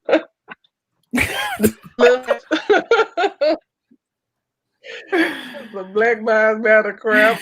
I don't get it. I mean, what do you guys want people to talk about in these conversations? You can still die by living your life, so she's not making no sense. Your sentence didn't make no sense. Life is a risk every day. I could walk outside and get hit by a damn bus. Is everybody gonna go protest? A bus can run through the her life matters. Lord have mercy. What don't make welcome to my life. Is that nobody cares about these Negroes out here offing each other left and right? About these kids that's getting killed and nobody ain't saying anything about that. That's what don't make any sense. Nope. Mm-hmm. That little girl still ain't got justice. Saying anything about that. I feel like this is oh, never mind. Griffin is cool. I'm waiting for the coon emojis to pop up. Did Griffin say he was a police officer? I think he did. Derek Dieter too. Derek Dieter is a really good guy. Derek and Griffin need to be on the show so they can give us some perspective. We can have a police conversation. I think that's one of the main things that needs to happen, because a lot of citizens don't know how the police are actually trained, and that will help. Like I had juveniles that I worked with that I had got officers to talk to them from. Like in Marion County, we have our sheriff's department, we have our IMPD, and then they have other polices, and then we have our state police. And I think to have that conversation and know how they're trained, and that way they know as a civilian, these are things that you don't do, you know, when you're interacting with the police. Those are good conversations that need to be had, because if you know, like I've worked with the PAL Club, and that's the Police Athletic League that work with, they do sports with kids. And one of the officers that I'm really good friends with, he's been an officer for over 20-something years. And he was like, you know, when I was sitting in a car one day in my police car in full uniform, someone approached my window and knocked on the door, and they kept reaching in their hand. But he's like, we have split seconds to make certain decisions like that. It's dark outside. I don't know what this man is wanting. He's not saying anything. He's just knocking on my window, and things like that. And it's like, okay, with our youth, when you're young and your mom, like, let's say you're with someone and they'll say, if you're acting up in a store, they're gonna be like, I'm gonna call the police on you. They're gonna take you to jail. Sometimes that frightens kids, or they hear those conversations about their loved ones that got arrested or something happened to them. So they automatically have this fear tactic when it comes to the police. Mm-hmm. So, and then it just keeps going and being repeated. And I think those conversations need to be had, like, just that can be taught in school. I'm going to have Interaction with Derek police. Dieter on here. There are a few cops that watch my show, but they're afraid to speak out. I mean, speaking of police, like, look at Officer, what's it, Tommy Norman? I like Norman. That's my guy. Like, that's real policing. Like, he community policing. The block, where he works, he spends time, his off days, he's there. Community policing. Exactly. And that's what a lot of them lack. I keep going back to the breakdown of the family because I think that's the number one issue, and it breaks my heart. I heard a gentleman talking about his son on it was probably a clip of CNN I saw on Dan Bongino or something, and he said, "I've taught my sons to fear the police. I've taught my sons that when they get pulled over, they're much more likely to be harmed in the interaction." And I'm just thinking, if I told my daughter she was like 2 out of 3 times more likely than males or whatever to be raped, she'd walk around terrified of men for the rest of her life. It honestly, it broke my heart. And I've also been told, since I'm white, I can't say how I feel about it. So I don't think it's right. I don't think it's. It's not right. I think it's child abuse. I mean, it is. It's terrible. You get set up for failure. Right. It's just You're telling it just is what it is. He's telling him to fear the police, making him already nervous because he's already in fear. So, he could just move, do something stupid, and that could cost him his life. Just because his father taught him, you need to fear these guys. And out of fear, he did, a wrong movement to escalate, I think too, though, with the police, like, one of the big factors that's kind of disappeared is like mutual respect. Like, civilians a lot of times now, they don't have respect for the police officers and the jobs that they do anymore. I mean, regardless of anything, their job is important. And even though they don't make the laws, they enforce the laws, and that's their job. Like, there has to be some level of respect. Like, people are running around acting crazy towards the cops. I mean, look what they're doing to the black cops. Yeah, maybe what's that? They're trying to do change in their community, and that's why they wanted to join the fucking police department. So why are you calling him all sorts of names? Because he wanted to make a change in that way. What about the black cop whose son just got shot and killed in his home? Yeah. I mean, that's crazy to me. I'm sure you can, but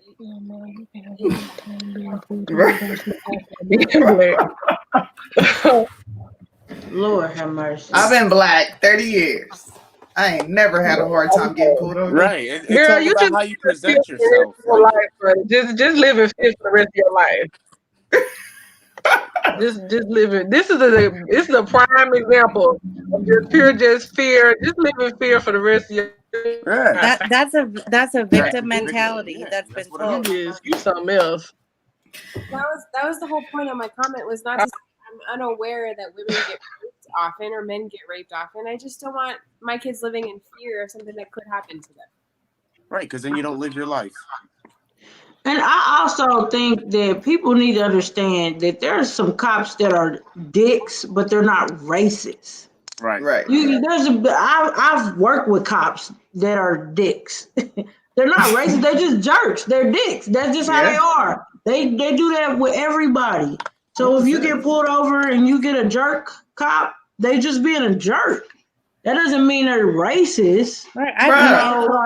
I'm black in America. This is happening widespread, according to all you people. It's happening widespread. So this should affect every single black person walking the planet.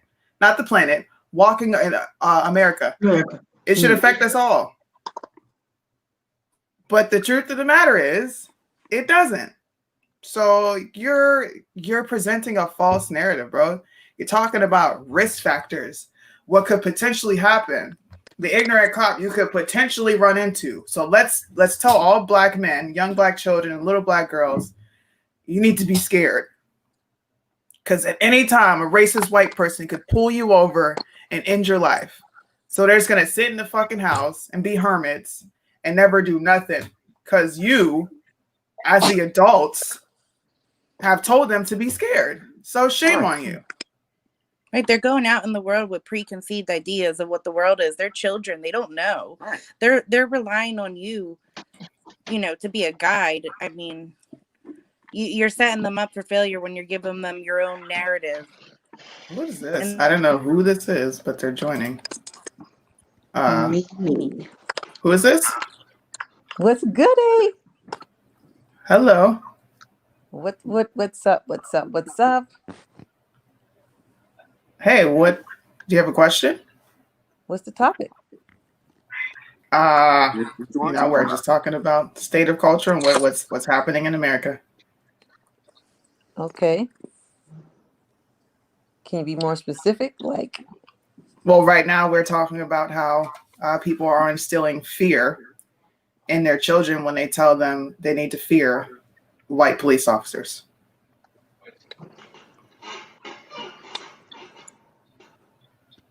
I think it's more so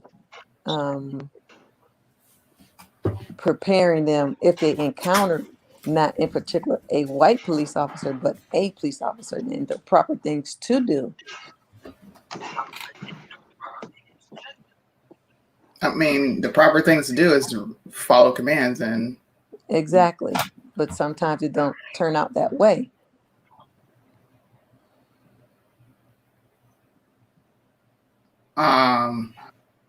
Yeah, I don't know. I don't agree with that because there's people who get pulled over every day that follow commands, do what they're supposed to do, and they go home.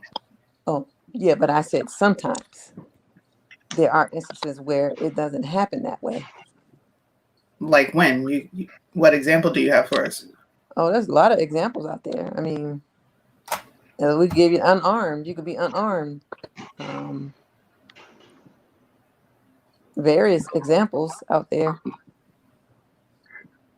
Were those unarmed people resisting arrest? Or were they just sitting in their car minding their business?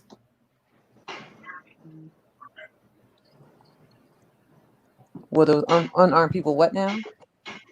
Were they sitting in their car receiving a ticket, or were they resisting arrest? Well, when you pulled over, I mean, when you get pulled over, I'm not sure what you're saying. You said it happens to where officers can potentially harm someone that they pull over.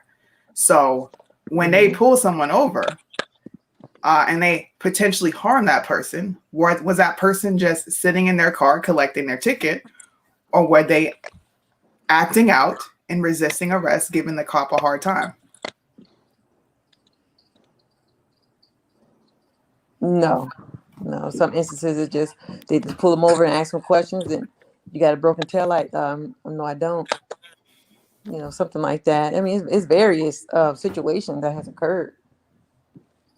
So there are situations where someone's peacefully receiving a speeding ticket or something, and then they get slammed on the ground for no reason. I mean, if you can Google it. That's the best I can tell you. You can Google it. There's various situations that's out there. You can Google it. You'll see for yourself. It happens. To only black people? I didn't say black people. That came out of your mouth. Oh my God. She's asking a question. I said instances. I said situations. You said so only black people. My original comment was to Questions. point out a gentleman I heard who told his young black children to be afraid of the cops. And I To mentioned be what now? I'm sorry, I can't hear you. To be what now? to be afraid of the cops. That he said that this is what he does to protect his children as they grow up, to fear the cops, to stay away from them. Okay. And I mentioned that it's like child abuse. I'm sorry, you keep breaking up. I can't hardly hear you. You're talking kind of low. I can't hardly hear you. My conclusion was to say that when you instill fear in your children like that, it's child abuse. Wow. I mean, that's your opinion. Yeah.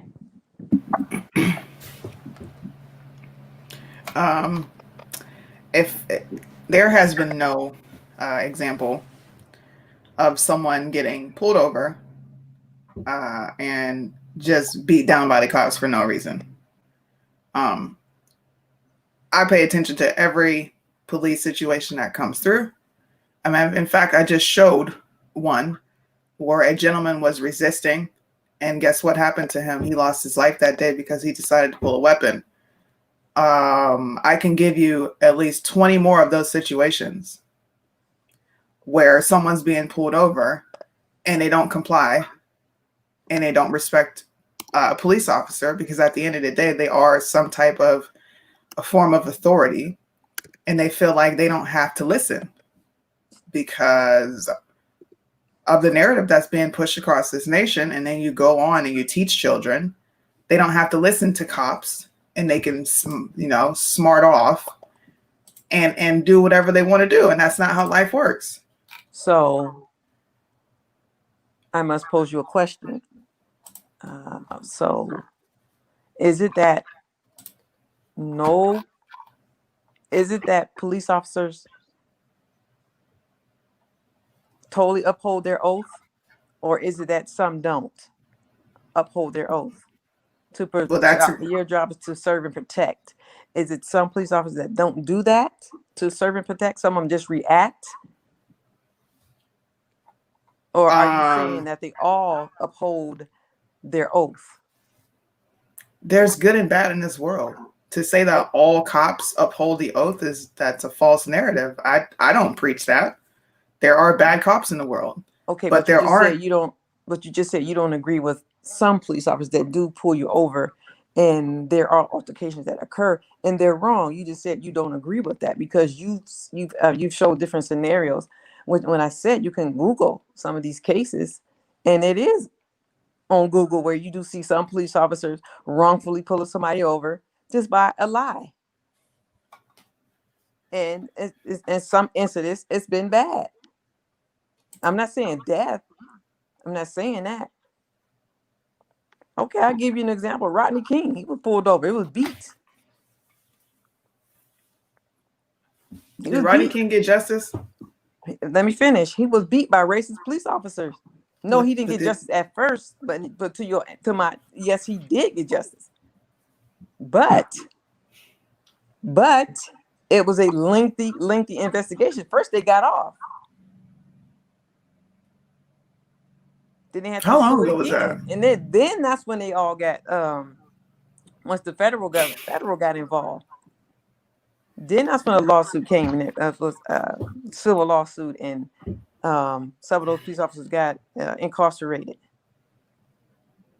Okay, but he received justice. He received compensation, and that was, I don't know how many years ago. We're in 2020, so I'm trying to figure out what's happening now. Okay, you said you pulled up some cases, some stuff on Google, and I said you could pull it up on Google. But my point is, there are police officers that are not upholding their oath to protect and serve. You are a sworn officer.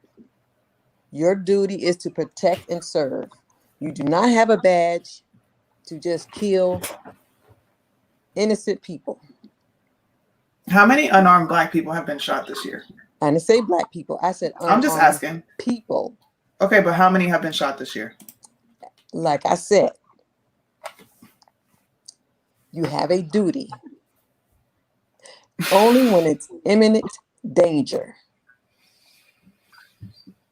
You're a citizen though. Like you're not in that field. You're not really out there with them to deem what's imminent danger. You don't get to make that call as a citizen. We don't get to make that call. We have to wait until further details come out. That's what they're supposed to do. It has to be imminent danger. When you sworn in, you take that oath only unless it's imminent danger. Okay, so the cases that we've had, they haven't been imminent danger. Just cannot pull somebody over or see somebody walking down the street and start shooting. They cannot. They don't do that. It has to be imminent danger. They don't do that. Or I'm just giving you an example. Or if you're running away from a police officer, an unarmed person, they cannot just shoot. Arrested. I feel like we went off on a tangent about something. I'm not sure what. I'm sorry? But I want to talk about what's happening. Not cops are not shooting people running away. Oh, yes, they are. Yes, they are. That's very true. They are doing this. Where? I'll say it to you again. I'm not going to go Google. You're telling me something. You should be able to tell me the case. Just put the keywords in there. It'll definitely come up. You'll see it. Okay.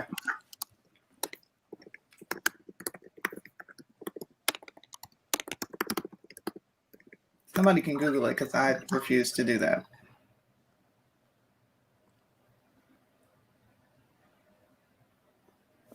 I mean, isn't that her job? She's here to fight her side, or I mean, I'm telling you that I've seen it on there. I don't have to go in and say what state, where. I mean, it's out there. Just like you don't have to say. Just like when you state what you're saying. But I state facts. But just like though. you state, first of all, I'm talking. Just like the other lady that was saying, it's abuse for a parent to say what they have to do when to prepare them when a police officer stops them. She said that was abuse. That's totally not true. That's her opinion. Right. No, that's a fact. That's not a fact. That's not abuse. When you actually sitting down talking to your child, and again, in light of what's going on in the nation today, that's not abuse. Abuse is that's not no verbal abuse. That's not physical abuse. That's giving insight to your child. Psychological abuse. No, that's not psychological abuse. I don't really think it's a topic that kids need to be talking about. I mean, kids aren't driving cars. So. Thank you. Why do we need to teach our children to be afraid of cops? Cops That's are not not teaching shooting your child children. to be afraid of cops. It's teaching your child to be aware. Even Tyler Perry of said what that's to do when you're conversation stopped. he wouldn't. I'm talking real quick. Excuse me. I don't really think that it's I'm I don't sorry. know. What was that? I said I was talking. I said excuse me. I was talking. I said even Tyler Perry went on the news and said that's not a conversation that he would have with his child as a child. Like that's just not Tyler a conversation. Perry. That's Tyler Perry. Right. That's him. That's his choice. All right. We all have a just choice. We all saying. have free will. Well, yeah, I mean, Just absolutely. like you I don't have think free will to anybody's. talk to your children, how you want to talk to them.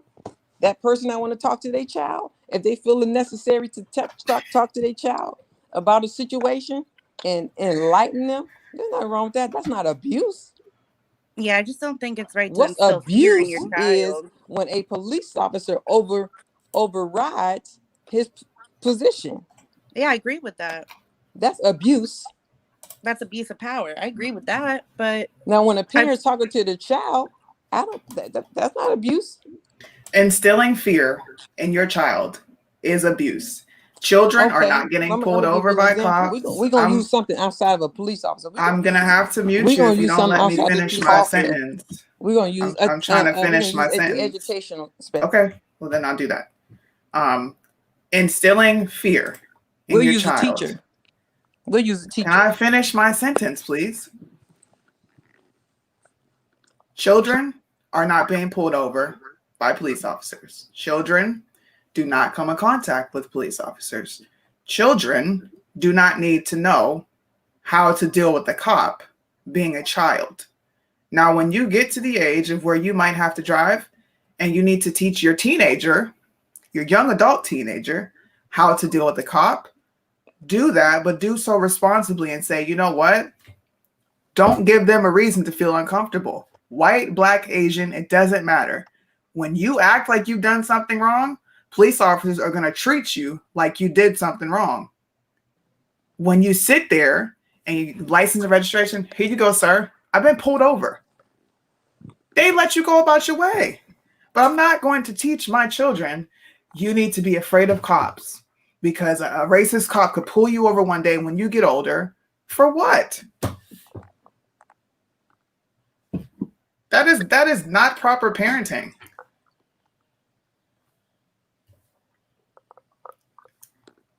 I don't see how that's productive to anything that a child would need to know. Okay. There's a lot more threats to children right now than cops that we're not talking Okay, about. we're gonna go to Texas. We're gonna go to Texas. It was a What mother. does this have to do with children, though? If you let me finish, there was a mother, and I think it was 4 or 5 children in the car. Police pulled her over. He said the car was stolen. Now, as a police officer, you look all this stuff up. The reason why you have to pull somebody over, you run the license plate. Said the car was stolen. Car was not stolen. Took all the children out of the car, made them lay on the hot ground, and the mother crying, the kids crying. He handcuffs the mother. You laughing? This really happened. It's sad. He handcuffs the mother. Kids going crazy, all upset. Guess what happened?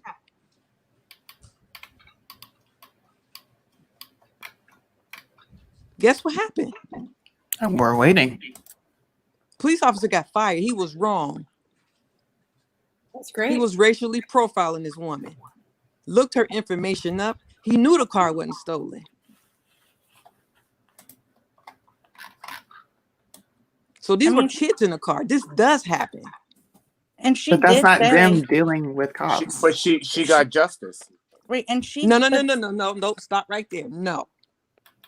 You said, Mom, you said that what? Kids see police officers doing stuff. That's some factor that scares these kids. Some kids are really scared to talk to police officers. But why? Okay, and people. That's Okay, problem. why? That's self-explanatory. I just gave you a scenario. No, that I'm just saying- happened. Yeah, but He didn't have to do that with those kids in the car and Right, blatantly lie. and he got fired. Do you realize He the just said he trauma got of fired. that? Do you Right. realize the trauma that child is going through when they see a police Roland, officer? you're What's in the first thing you Texas. think they're gonna do when they see a police officer? Right, but Roland, that's you're in right, Texas. that's Tell me So if he's that not happened. upholding his oath. right, but to he got protect fired and because serve. of that. But he got fired because No, of that. don't say but. He was wrong.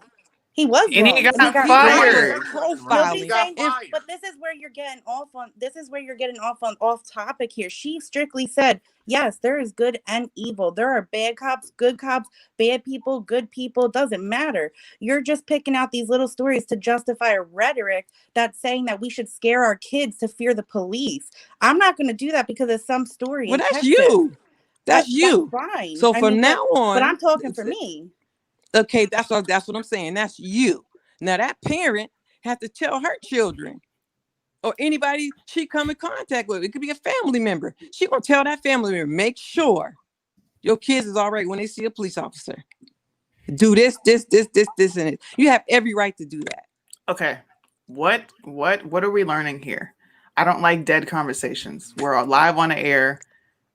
This is just pretty much anecdotal incidences to where These are not incidental. These are facts. The stuff happens. Police officers cannot do just what I they would want to love do. to finish this You have sentence. granted, you have good and you have bad. But here lately, it's been too many of these police officers rearing their ugly heads.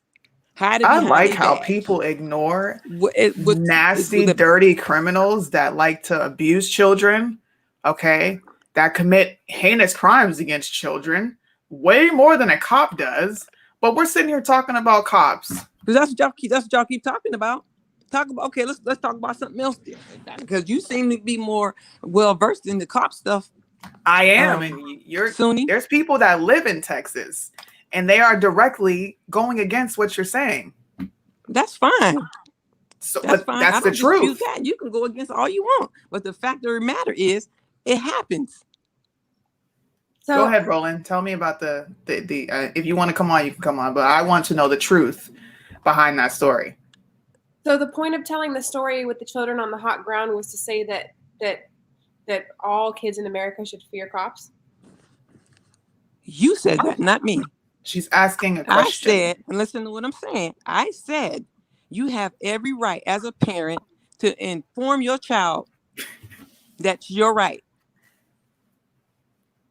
So then we should also inform our children And that we then I'll have give you another. thugs I'm gonna give you another that example. travel across Huh? the U.S.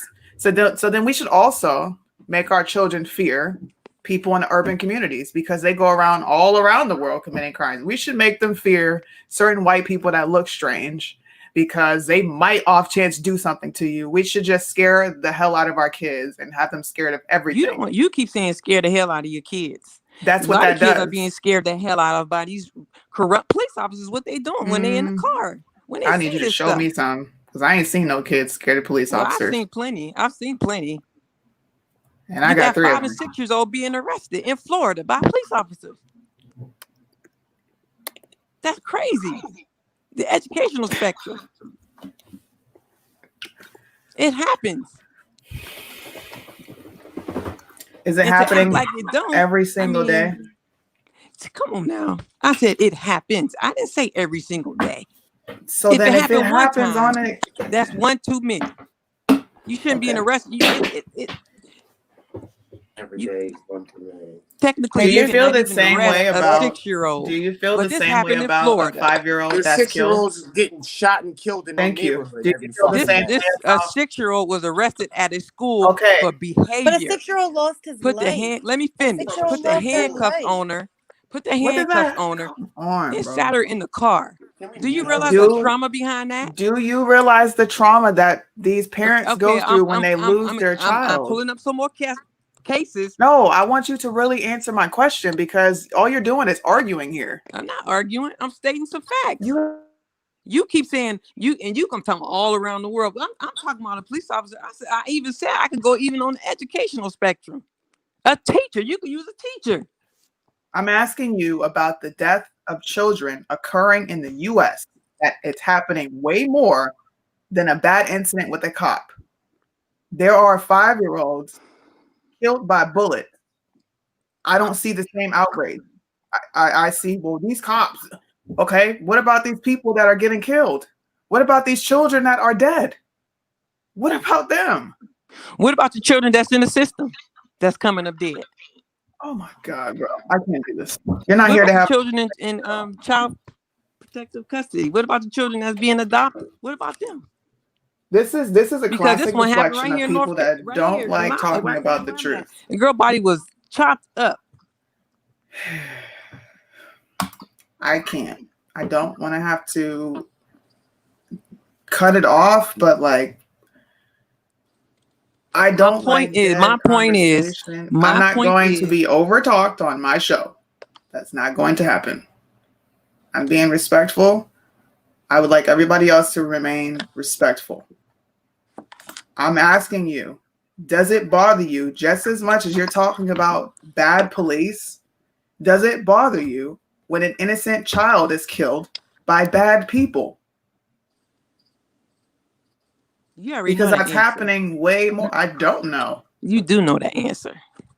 You The already fact know that you won't answer it tells me everything. You already Because know I'm that. literally asking a question. You already know that.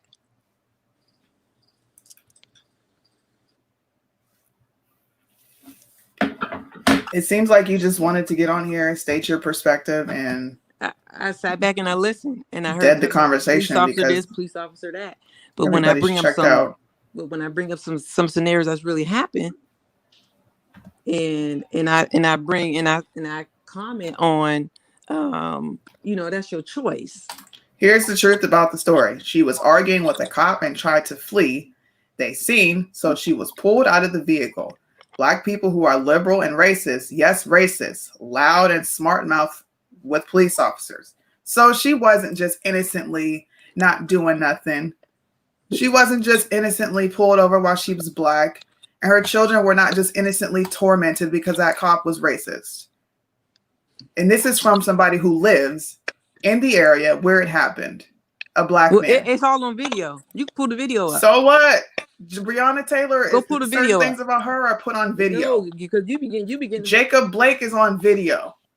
And people are still fighting. Video means nothing. It means a lot. No, it doesn't. Okay. If it can hold up in court, it means a lot. That's evidence.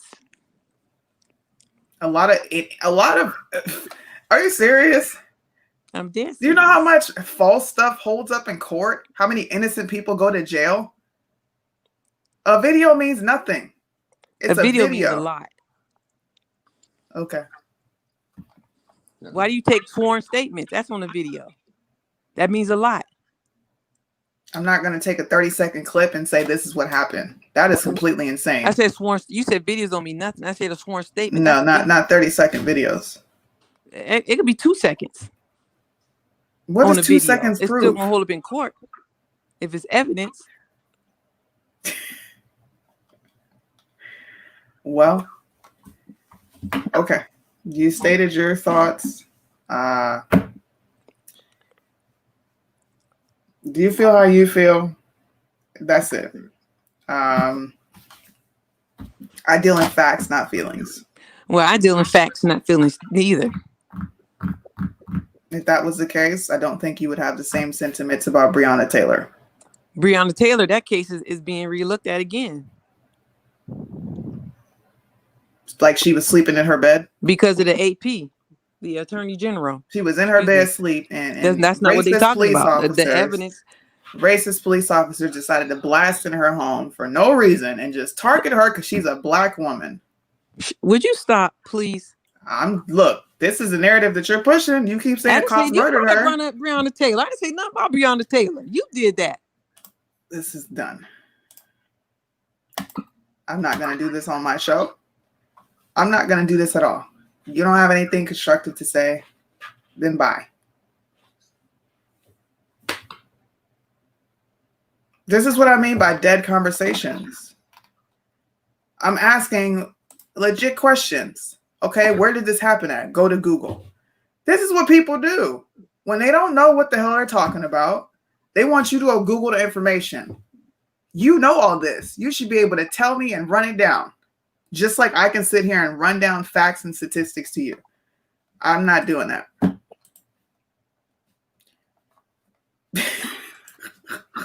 It felt familiarly frustrating the way that the cyclical sort of conversation kept going. And cycles.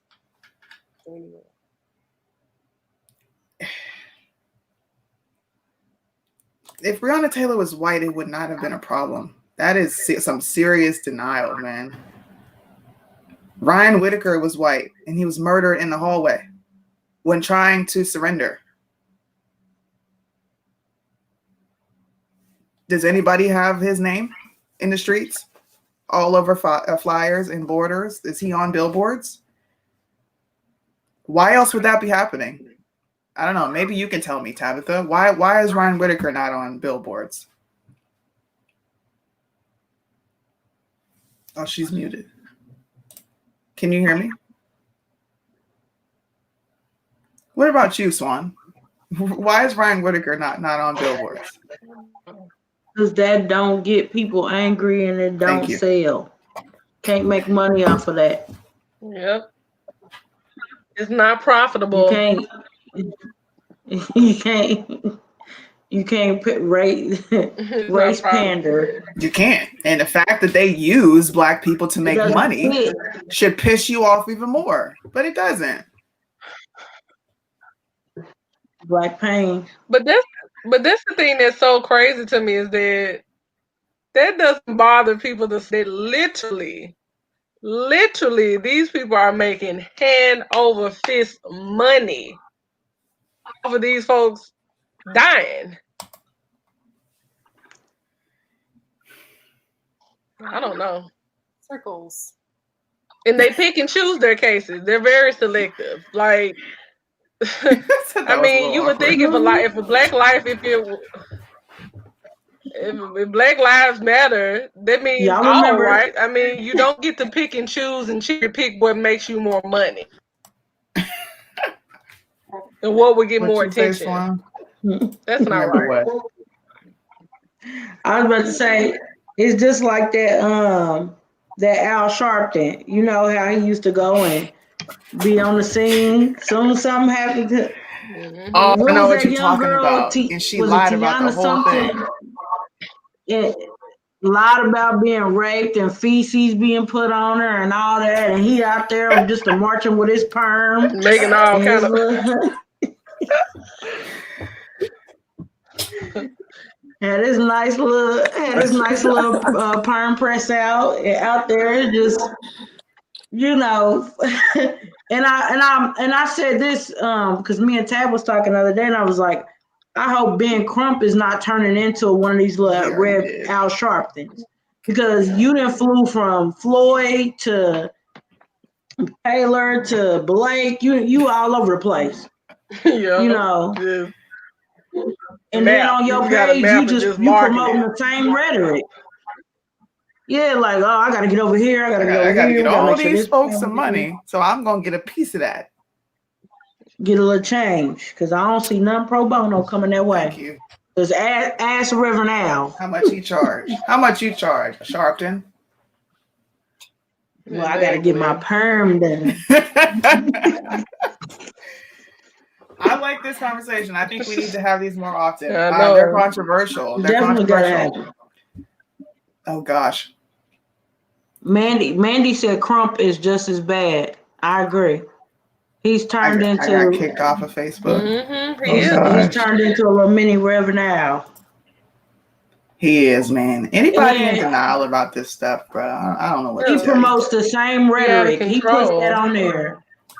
He promotes the same rhetoric now, putting little clips of this, putting little clips of that, and all that. As an attorney, as a civil rights attorney, like, why not put out, ways that people can avoid this type of stuff from a law perspective? Like, but you want to put out the same stuff, and then you want to push politics too.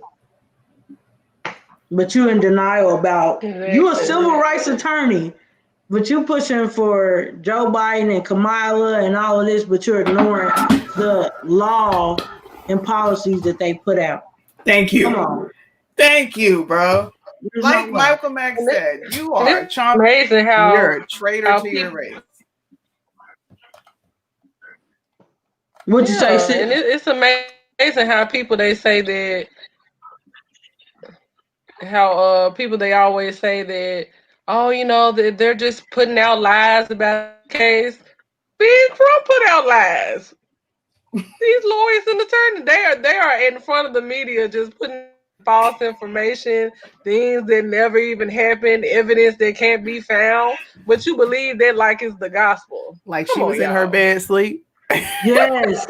And that's what drives me nuts, because Crump put that stuff out. Jacob Blake was just breaking up a fight amongst. You're an attorney, sir. You really spilling that out, and you didn't see these videos. He wasn't breaking up no fight. I went to the actual website, their actual law website, or their actual Marion County, or not Marion County, their jail website, to see what he was charged with. He had a warrant. Yep. For domestic and for was it rape or third degree sexual assault? Sexual assault, I mean. You had a warrant for that, bro. Like, what are you trying to go to your car for, period, when you know you about to be apprehended?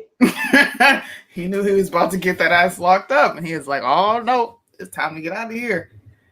They still pushing the same narrative. I mean, and it's just some of it.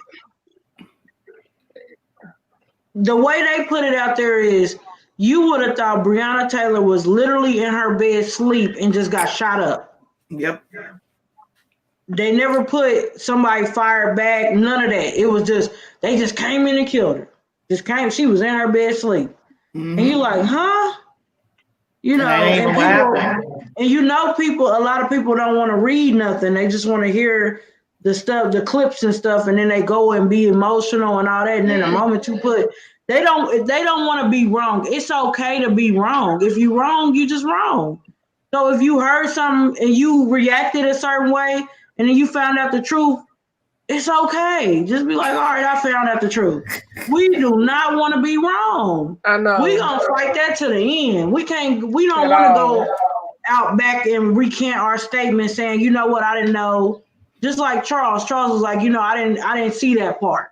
I didn't know about that part. So now that I do know, I have a different opinion or a different take on it. I did a show on I just don't get it. I think you weren't you there, Tabitha, when I did a show on Breonna Taylor? And I brought out the crime scene photos. I brought out the initial report of why they were investigating her in the first place. I showed that little ass hallway that people are standing, they stood side by side together. That hallway is not even bigger than my arms. And Breonna Taylor wasn't small. So either he pushed her in front of them bullets or she shot the gun first. And the initial report on video, he blames Breonna Taylor for shooting. Sad.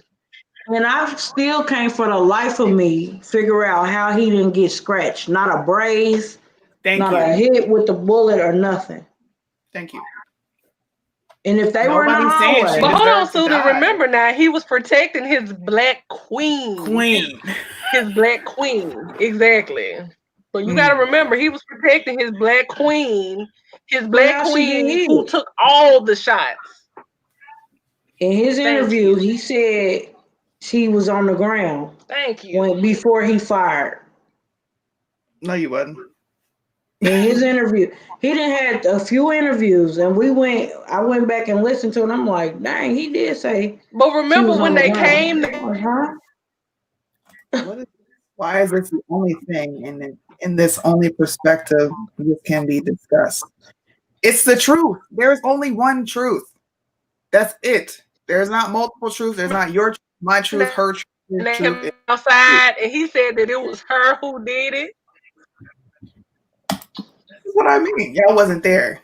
You know what? I was there via police report. I was there via Daniel Cameron, who is the AG, who put out the information for the public to even know. I was there to watch ballistics reports say that the bullet fired came from Kenneth Walker's gun. I was also there to see Kenneth Walker's text messages of him selling pills and weed, which makes him a what? A criminal. People tried to label this man as innocent and say, oh, this is a black man getting targeted. No, he just didn't get caught for his shit. All that information is public knowledge. It is not hard to find.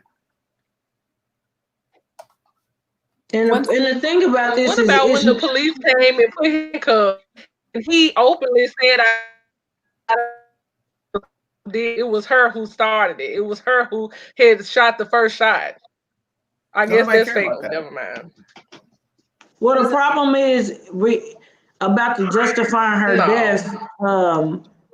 That it doesn't justify her death. The thing is, if somebody opened fire on police, regardless if they knew they were the police or not, the police only know that someone opened fire, so they're returning fire. She happened to get killed. That's what people are like. People saying none of us was there, but y'all making it public.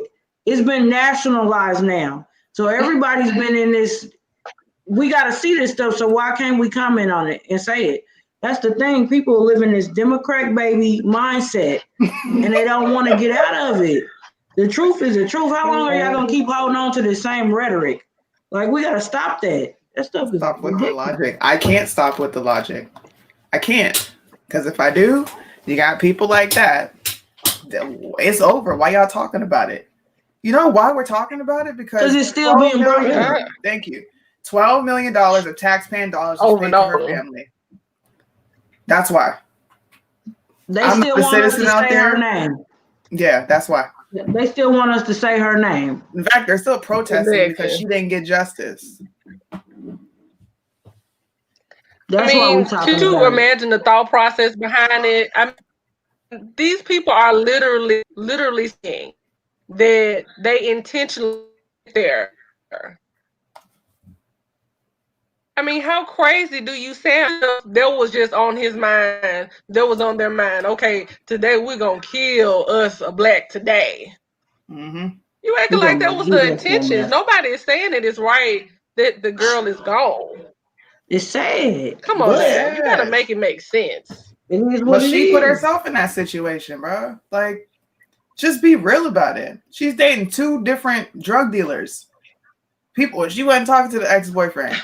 There's jail phone calls from this girl a month before she died, talking to this dude, bailing him out. Are you serious? Whatever. I don't get it. Come back I'm on sorry. Wednesday. It don't matter. It don't matter anyway. It don't, because it is what it is. I'm gonna get up here and say the truth. I don't really care how people don't like it. I don't care about none of that. The truth needs to be put out because the media doesn't do it. And as we see, people don't read a damn thing. People don't read.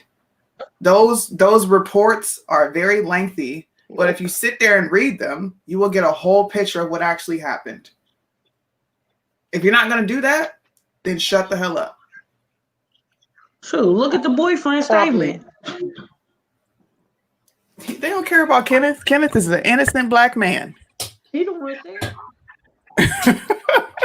Yeah. Thank you guys for coming on The the show. melanin This queen. was really Protecting fun. his melanin queen. She's a trap queen. That's what she was.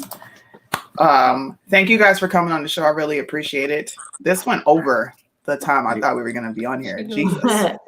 Thank you for having us. Yeah, thanks for having us. Thank you, Sony. I'm going to have you guys back on. I think I'm going to make this a reoccurring thing because they need to see whites, blacks, Hispanics, whatever. They need to see us talking because right now it looks like just like you just saw, there was some people that didn't even want you two talking, and I have a problem with that. I'm going to stand up for that. I'm going to defend white people, black people, Asians. I don't care. You have a voice in this country just like we all do. And as long as I have my platform, you're allowed to get on here and say how you feel about what's going on in America because you live there.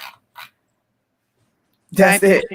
I appreciate that. And I feel like, like we all want the same thing, like we all want a better America, whatever that looks like, and that's why we're here doing this, like getting a voice out for young people who they just don't understand, Mm-hmm. Right. Instead of just reading what they see on Twitter and Facebook and all the other bullshit going off of what he said, she said bullshit.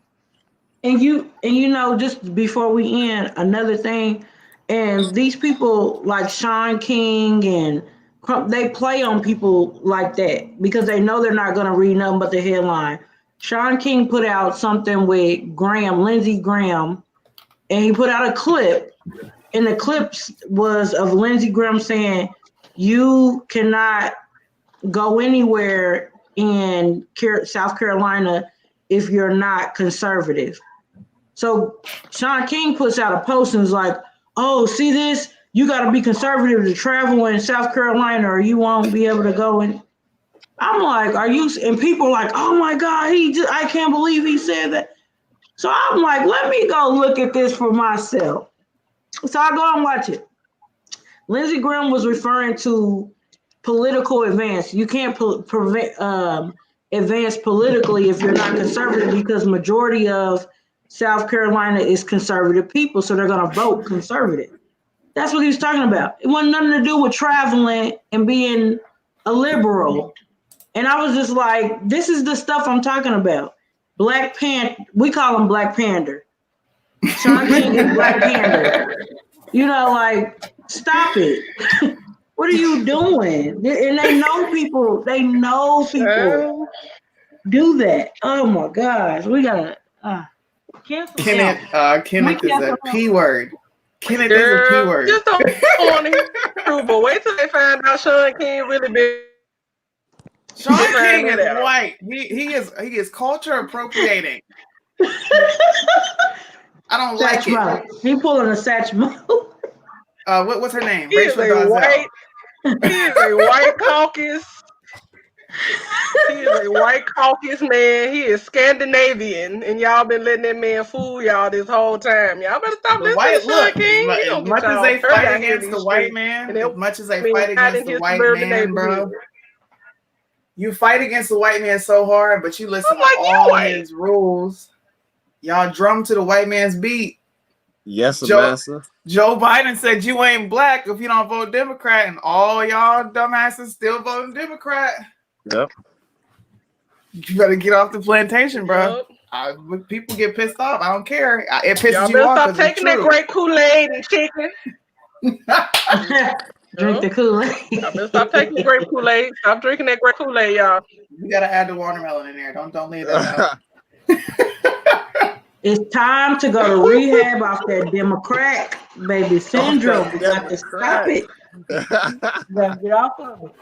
It's true. Thank you guys for tuning in. Thank you for hanging out with us for 4 hours.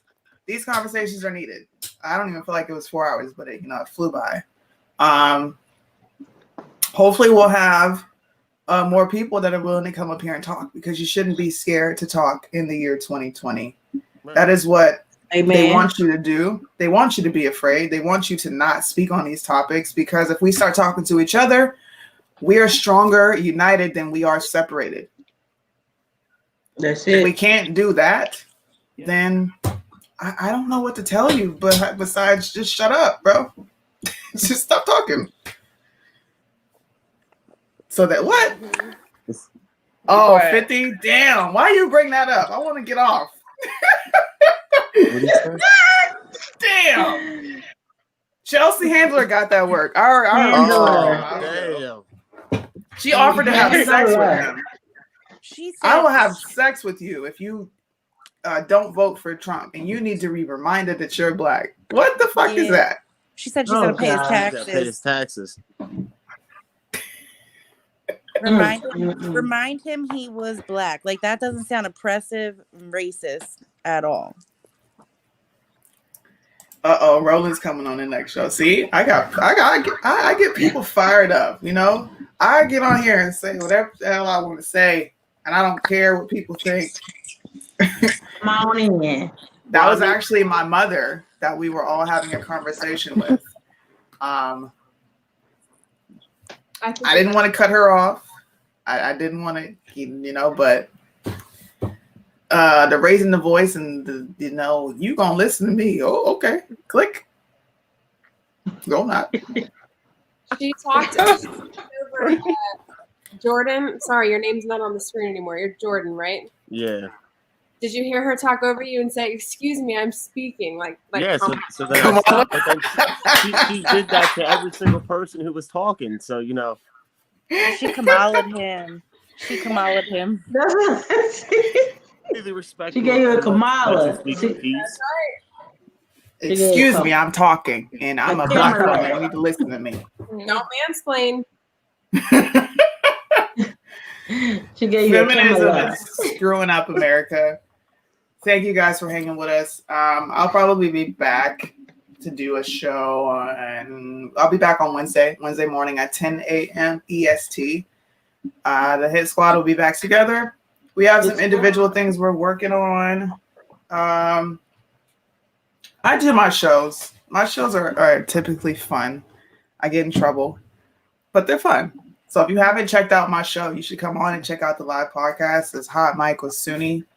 My best friend is in school, so I don't do the show with her anymore. I have to switch around a few things. Do any of you guys have YouTubes or podcasts or stuff that you're doing? Mine is I work with my grandmother. She does It's on my page. It's called Sunday School Highlights with Sister Grace. I know Okay. a lot of people can't go to church right now, so every Saturday at 11 o'clock, she comes on for about an hour and 10 minutes. I like that. It's she does the Sunday school lesson every time. It's a new lesson every week. You get a chance to win money if you answer a question, and also she's doing kids. So if your kids are tuning in, she's doing like kid questions as well. So it's really That's dope, man. something to tune into. We need to bring Jesus and God back to the forefront. I talk about that a lot in my post. I get a lot of flack for that because Christians are like, you can't judge. Yes, I can. I don't know who told you that. Myth. That's another misinterpretation. But thank you guys for coming on. I'm gonna go ahead and end out the show. If you want to stick around after, we can talk back in the studio and get some things together. But I truly appreciate you guys coming on. This was fun. Yeah. Peace out, guys. Right. It was nice meeting you guys. Thank you. Nice meeting you guys, I'm sorry. Alyssa, Jordan, Gotta be Elizabeth, politically and correct. Tad. Nice to meet you, ladies. All right, guys. Have a good one.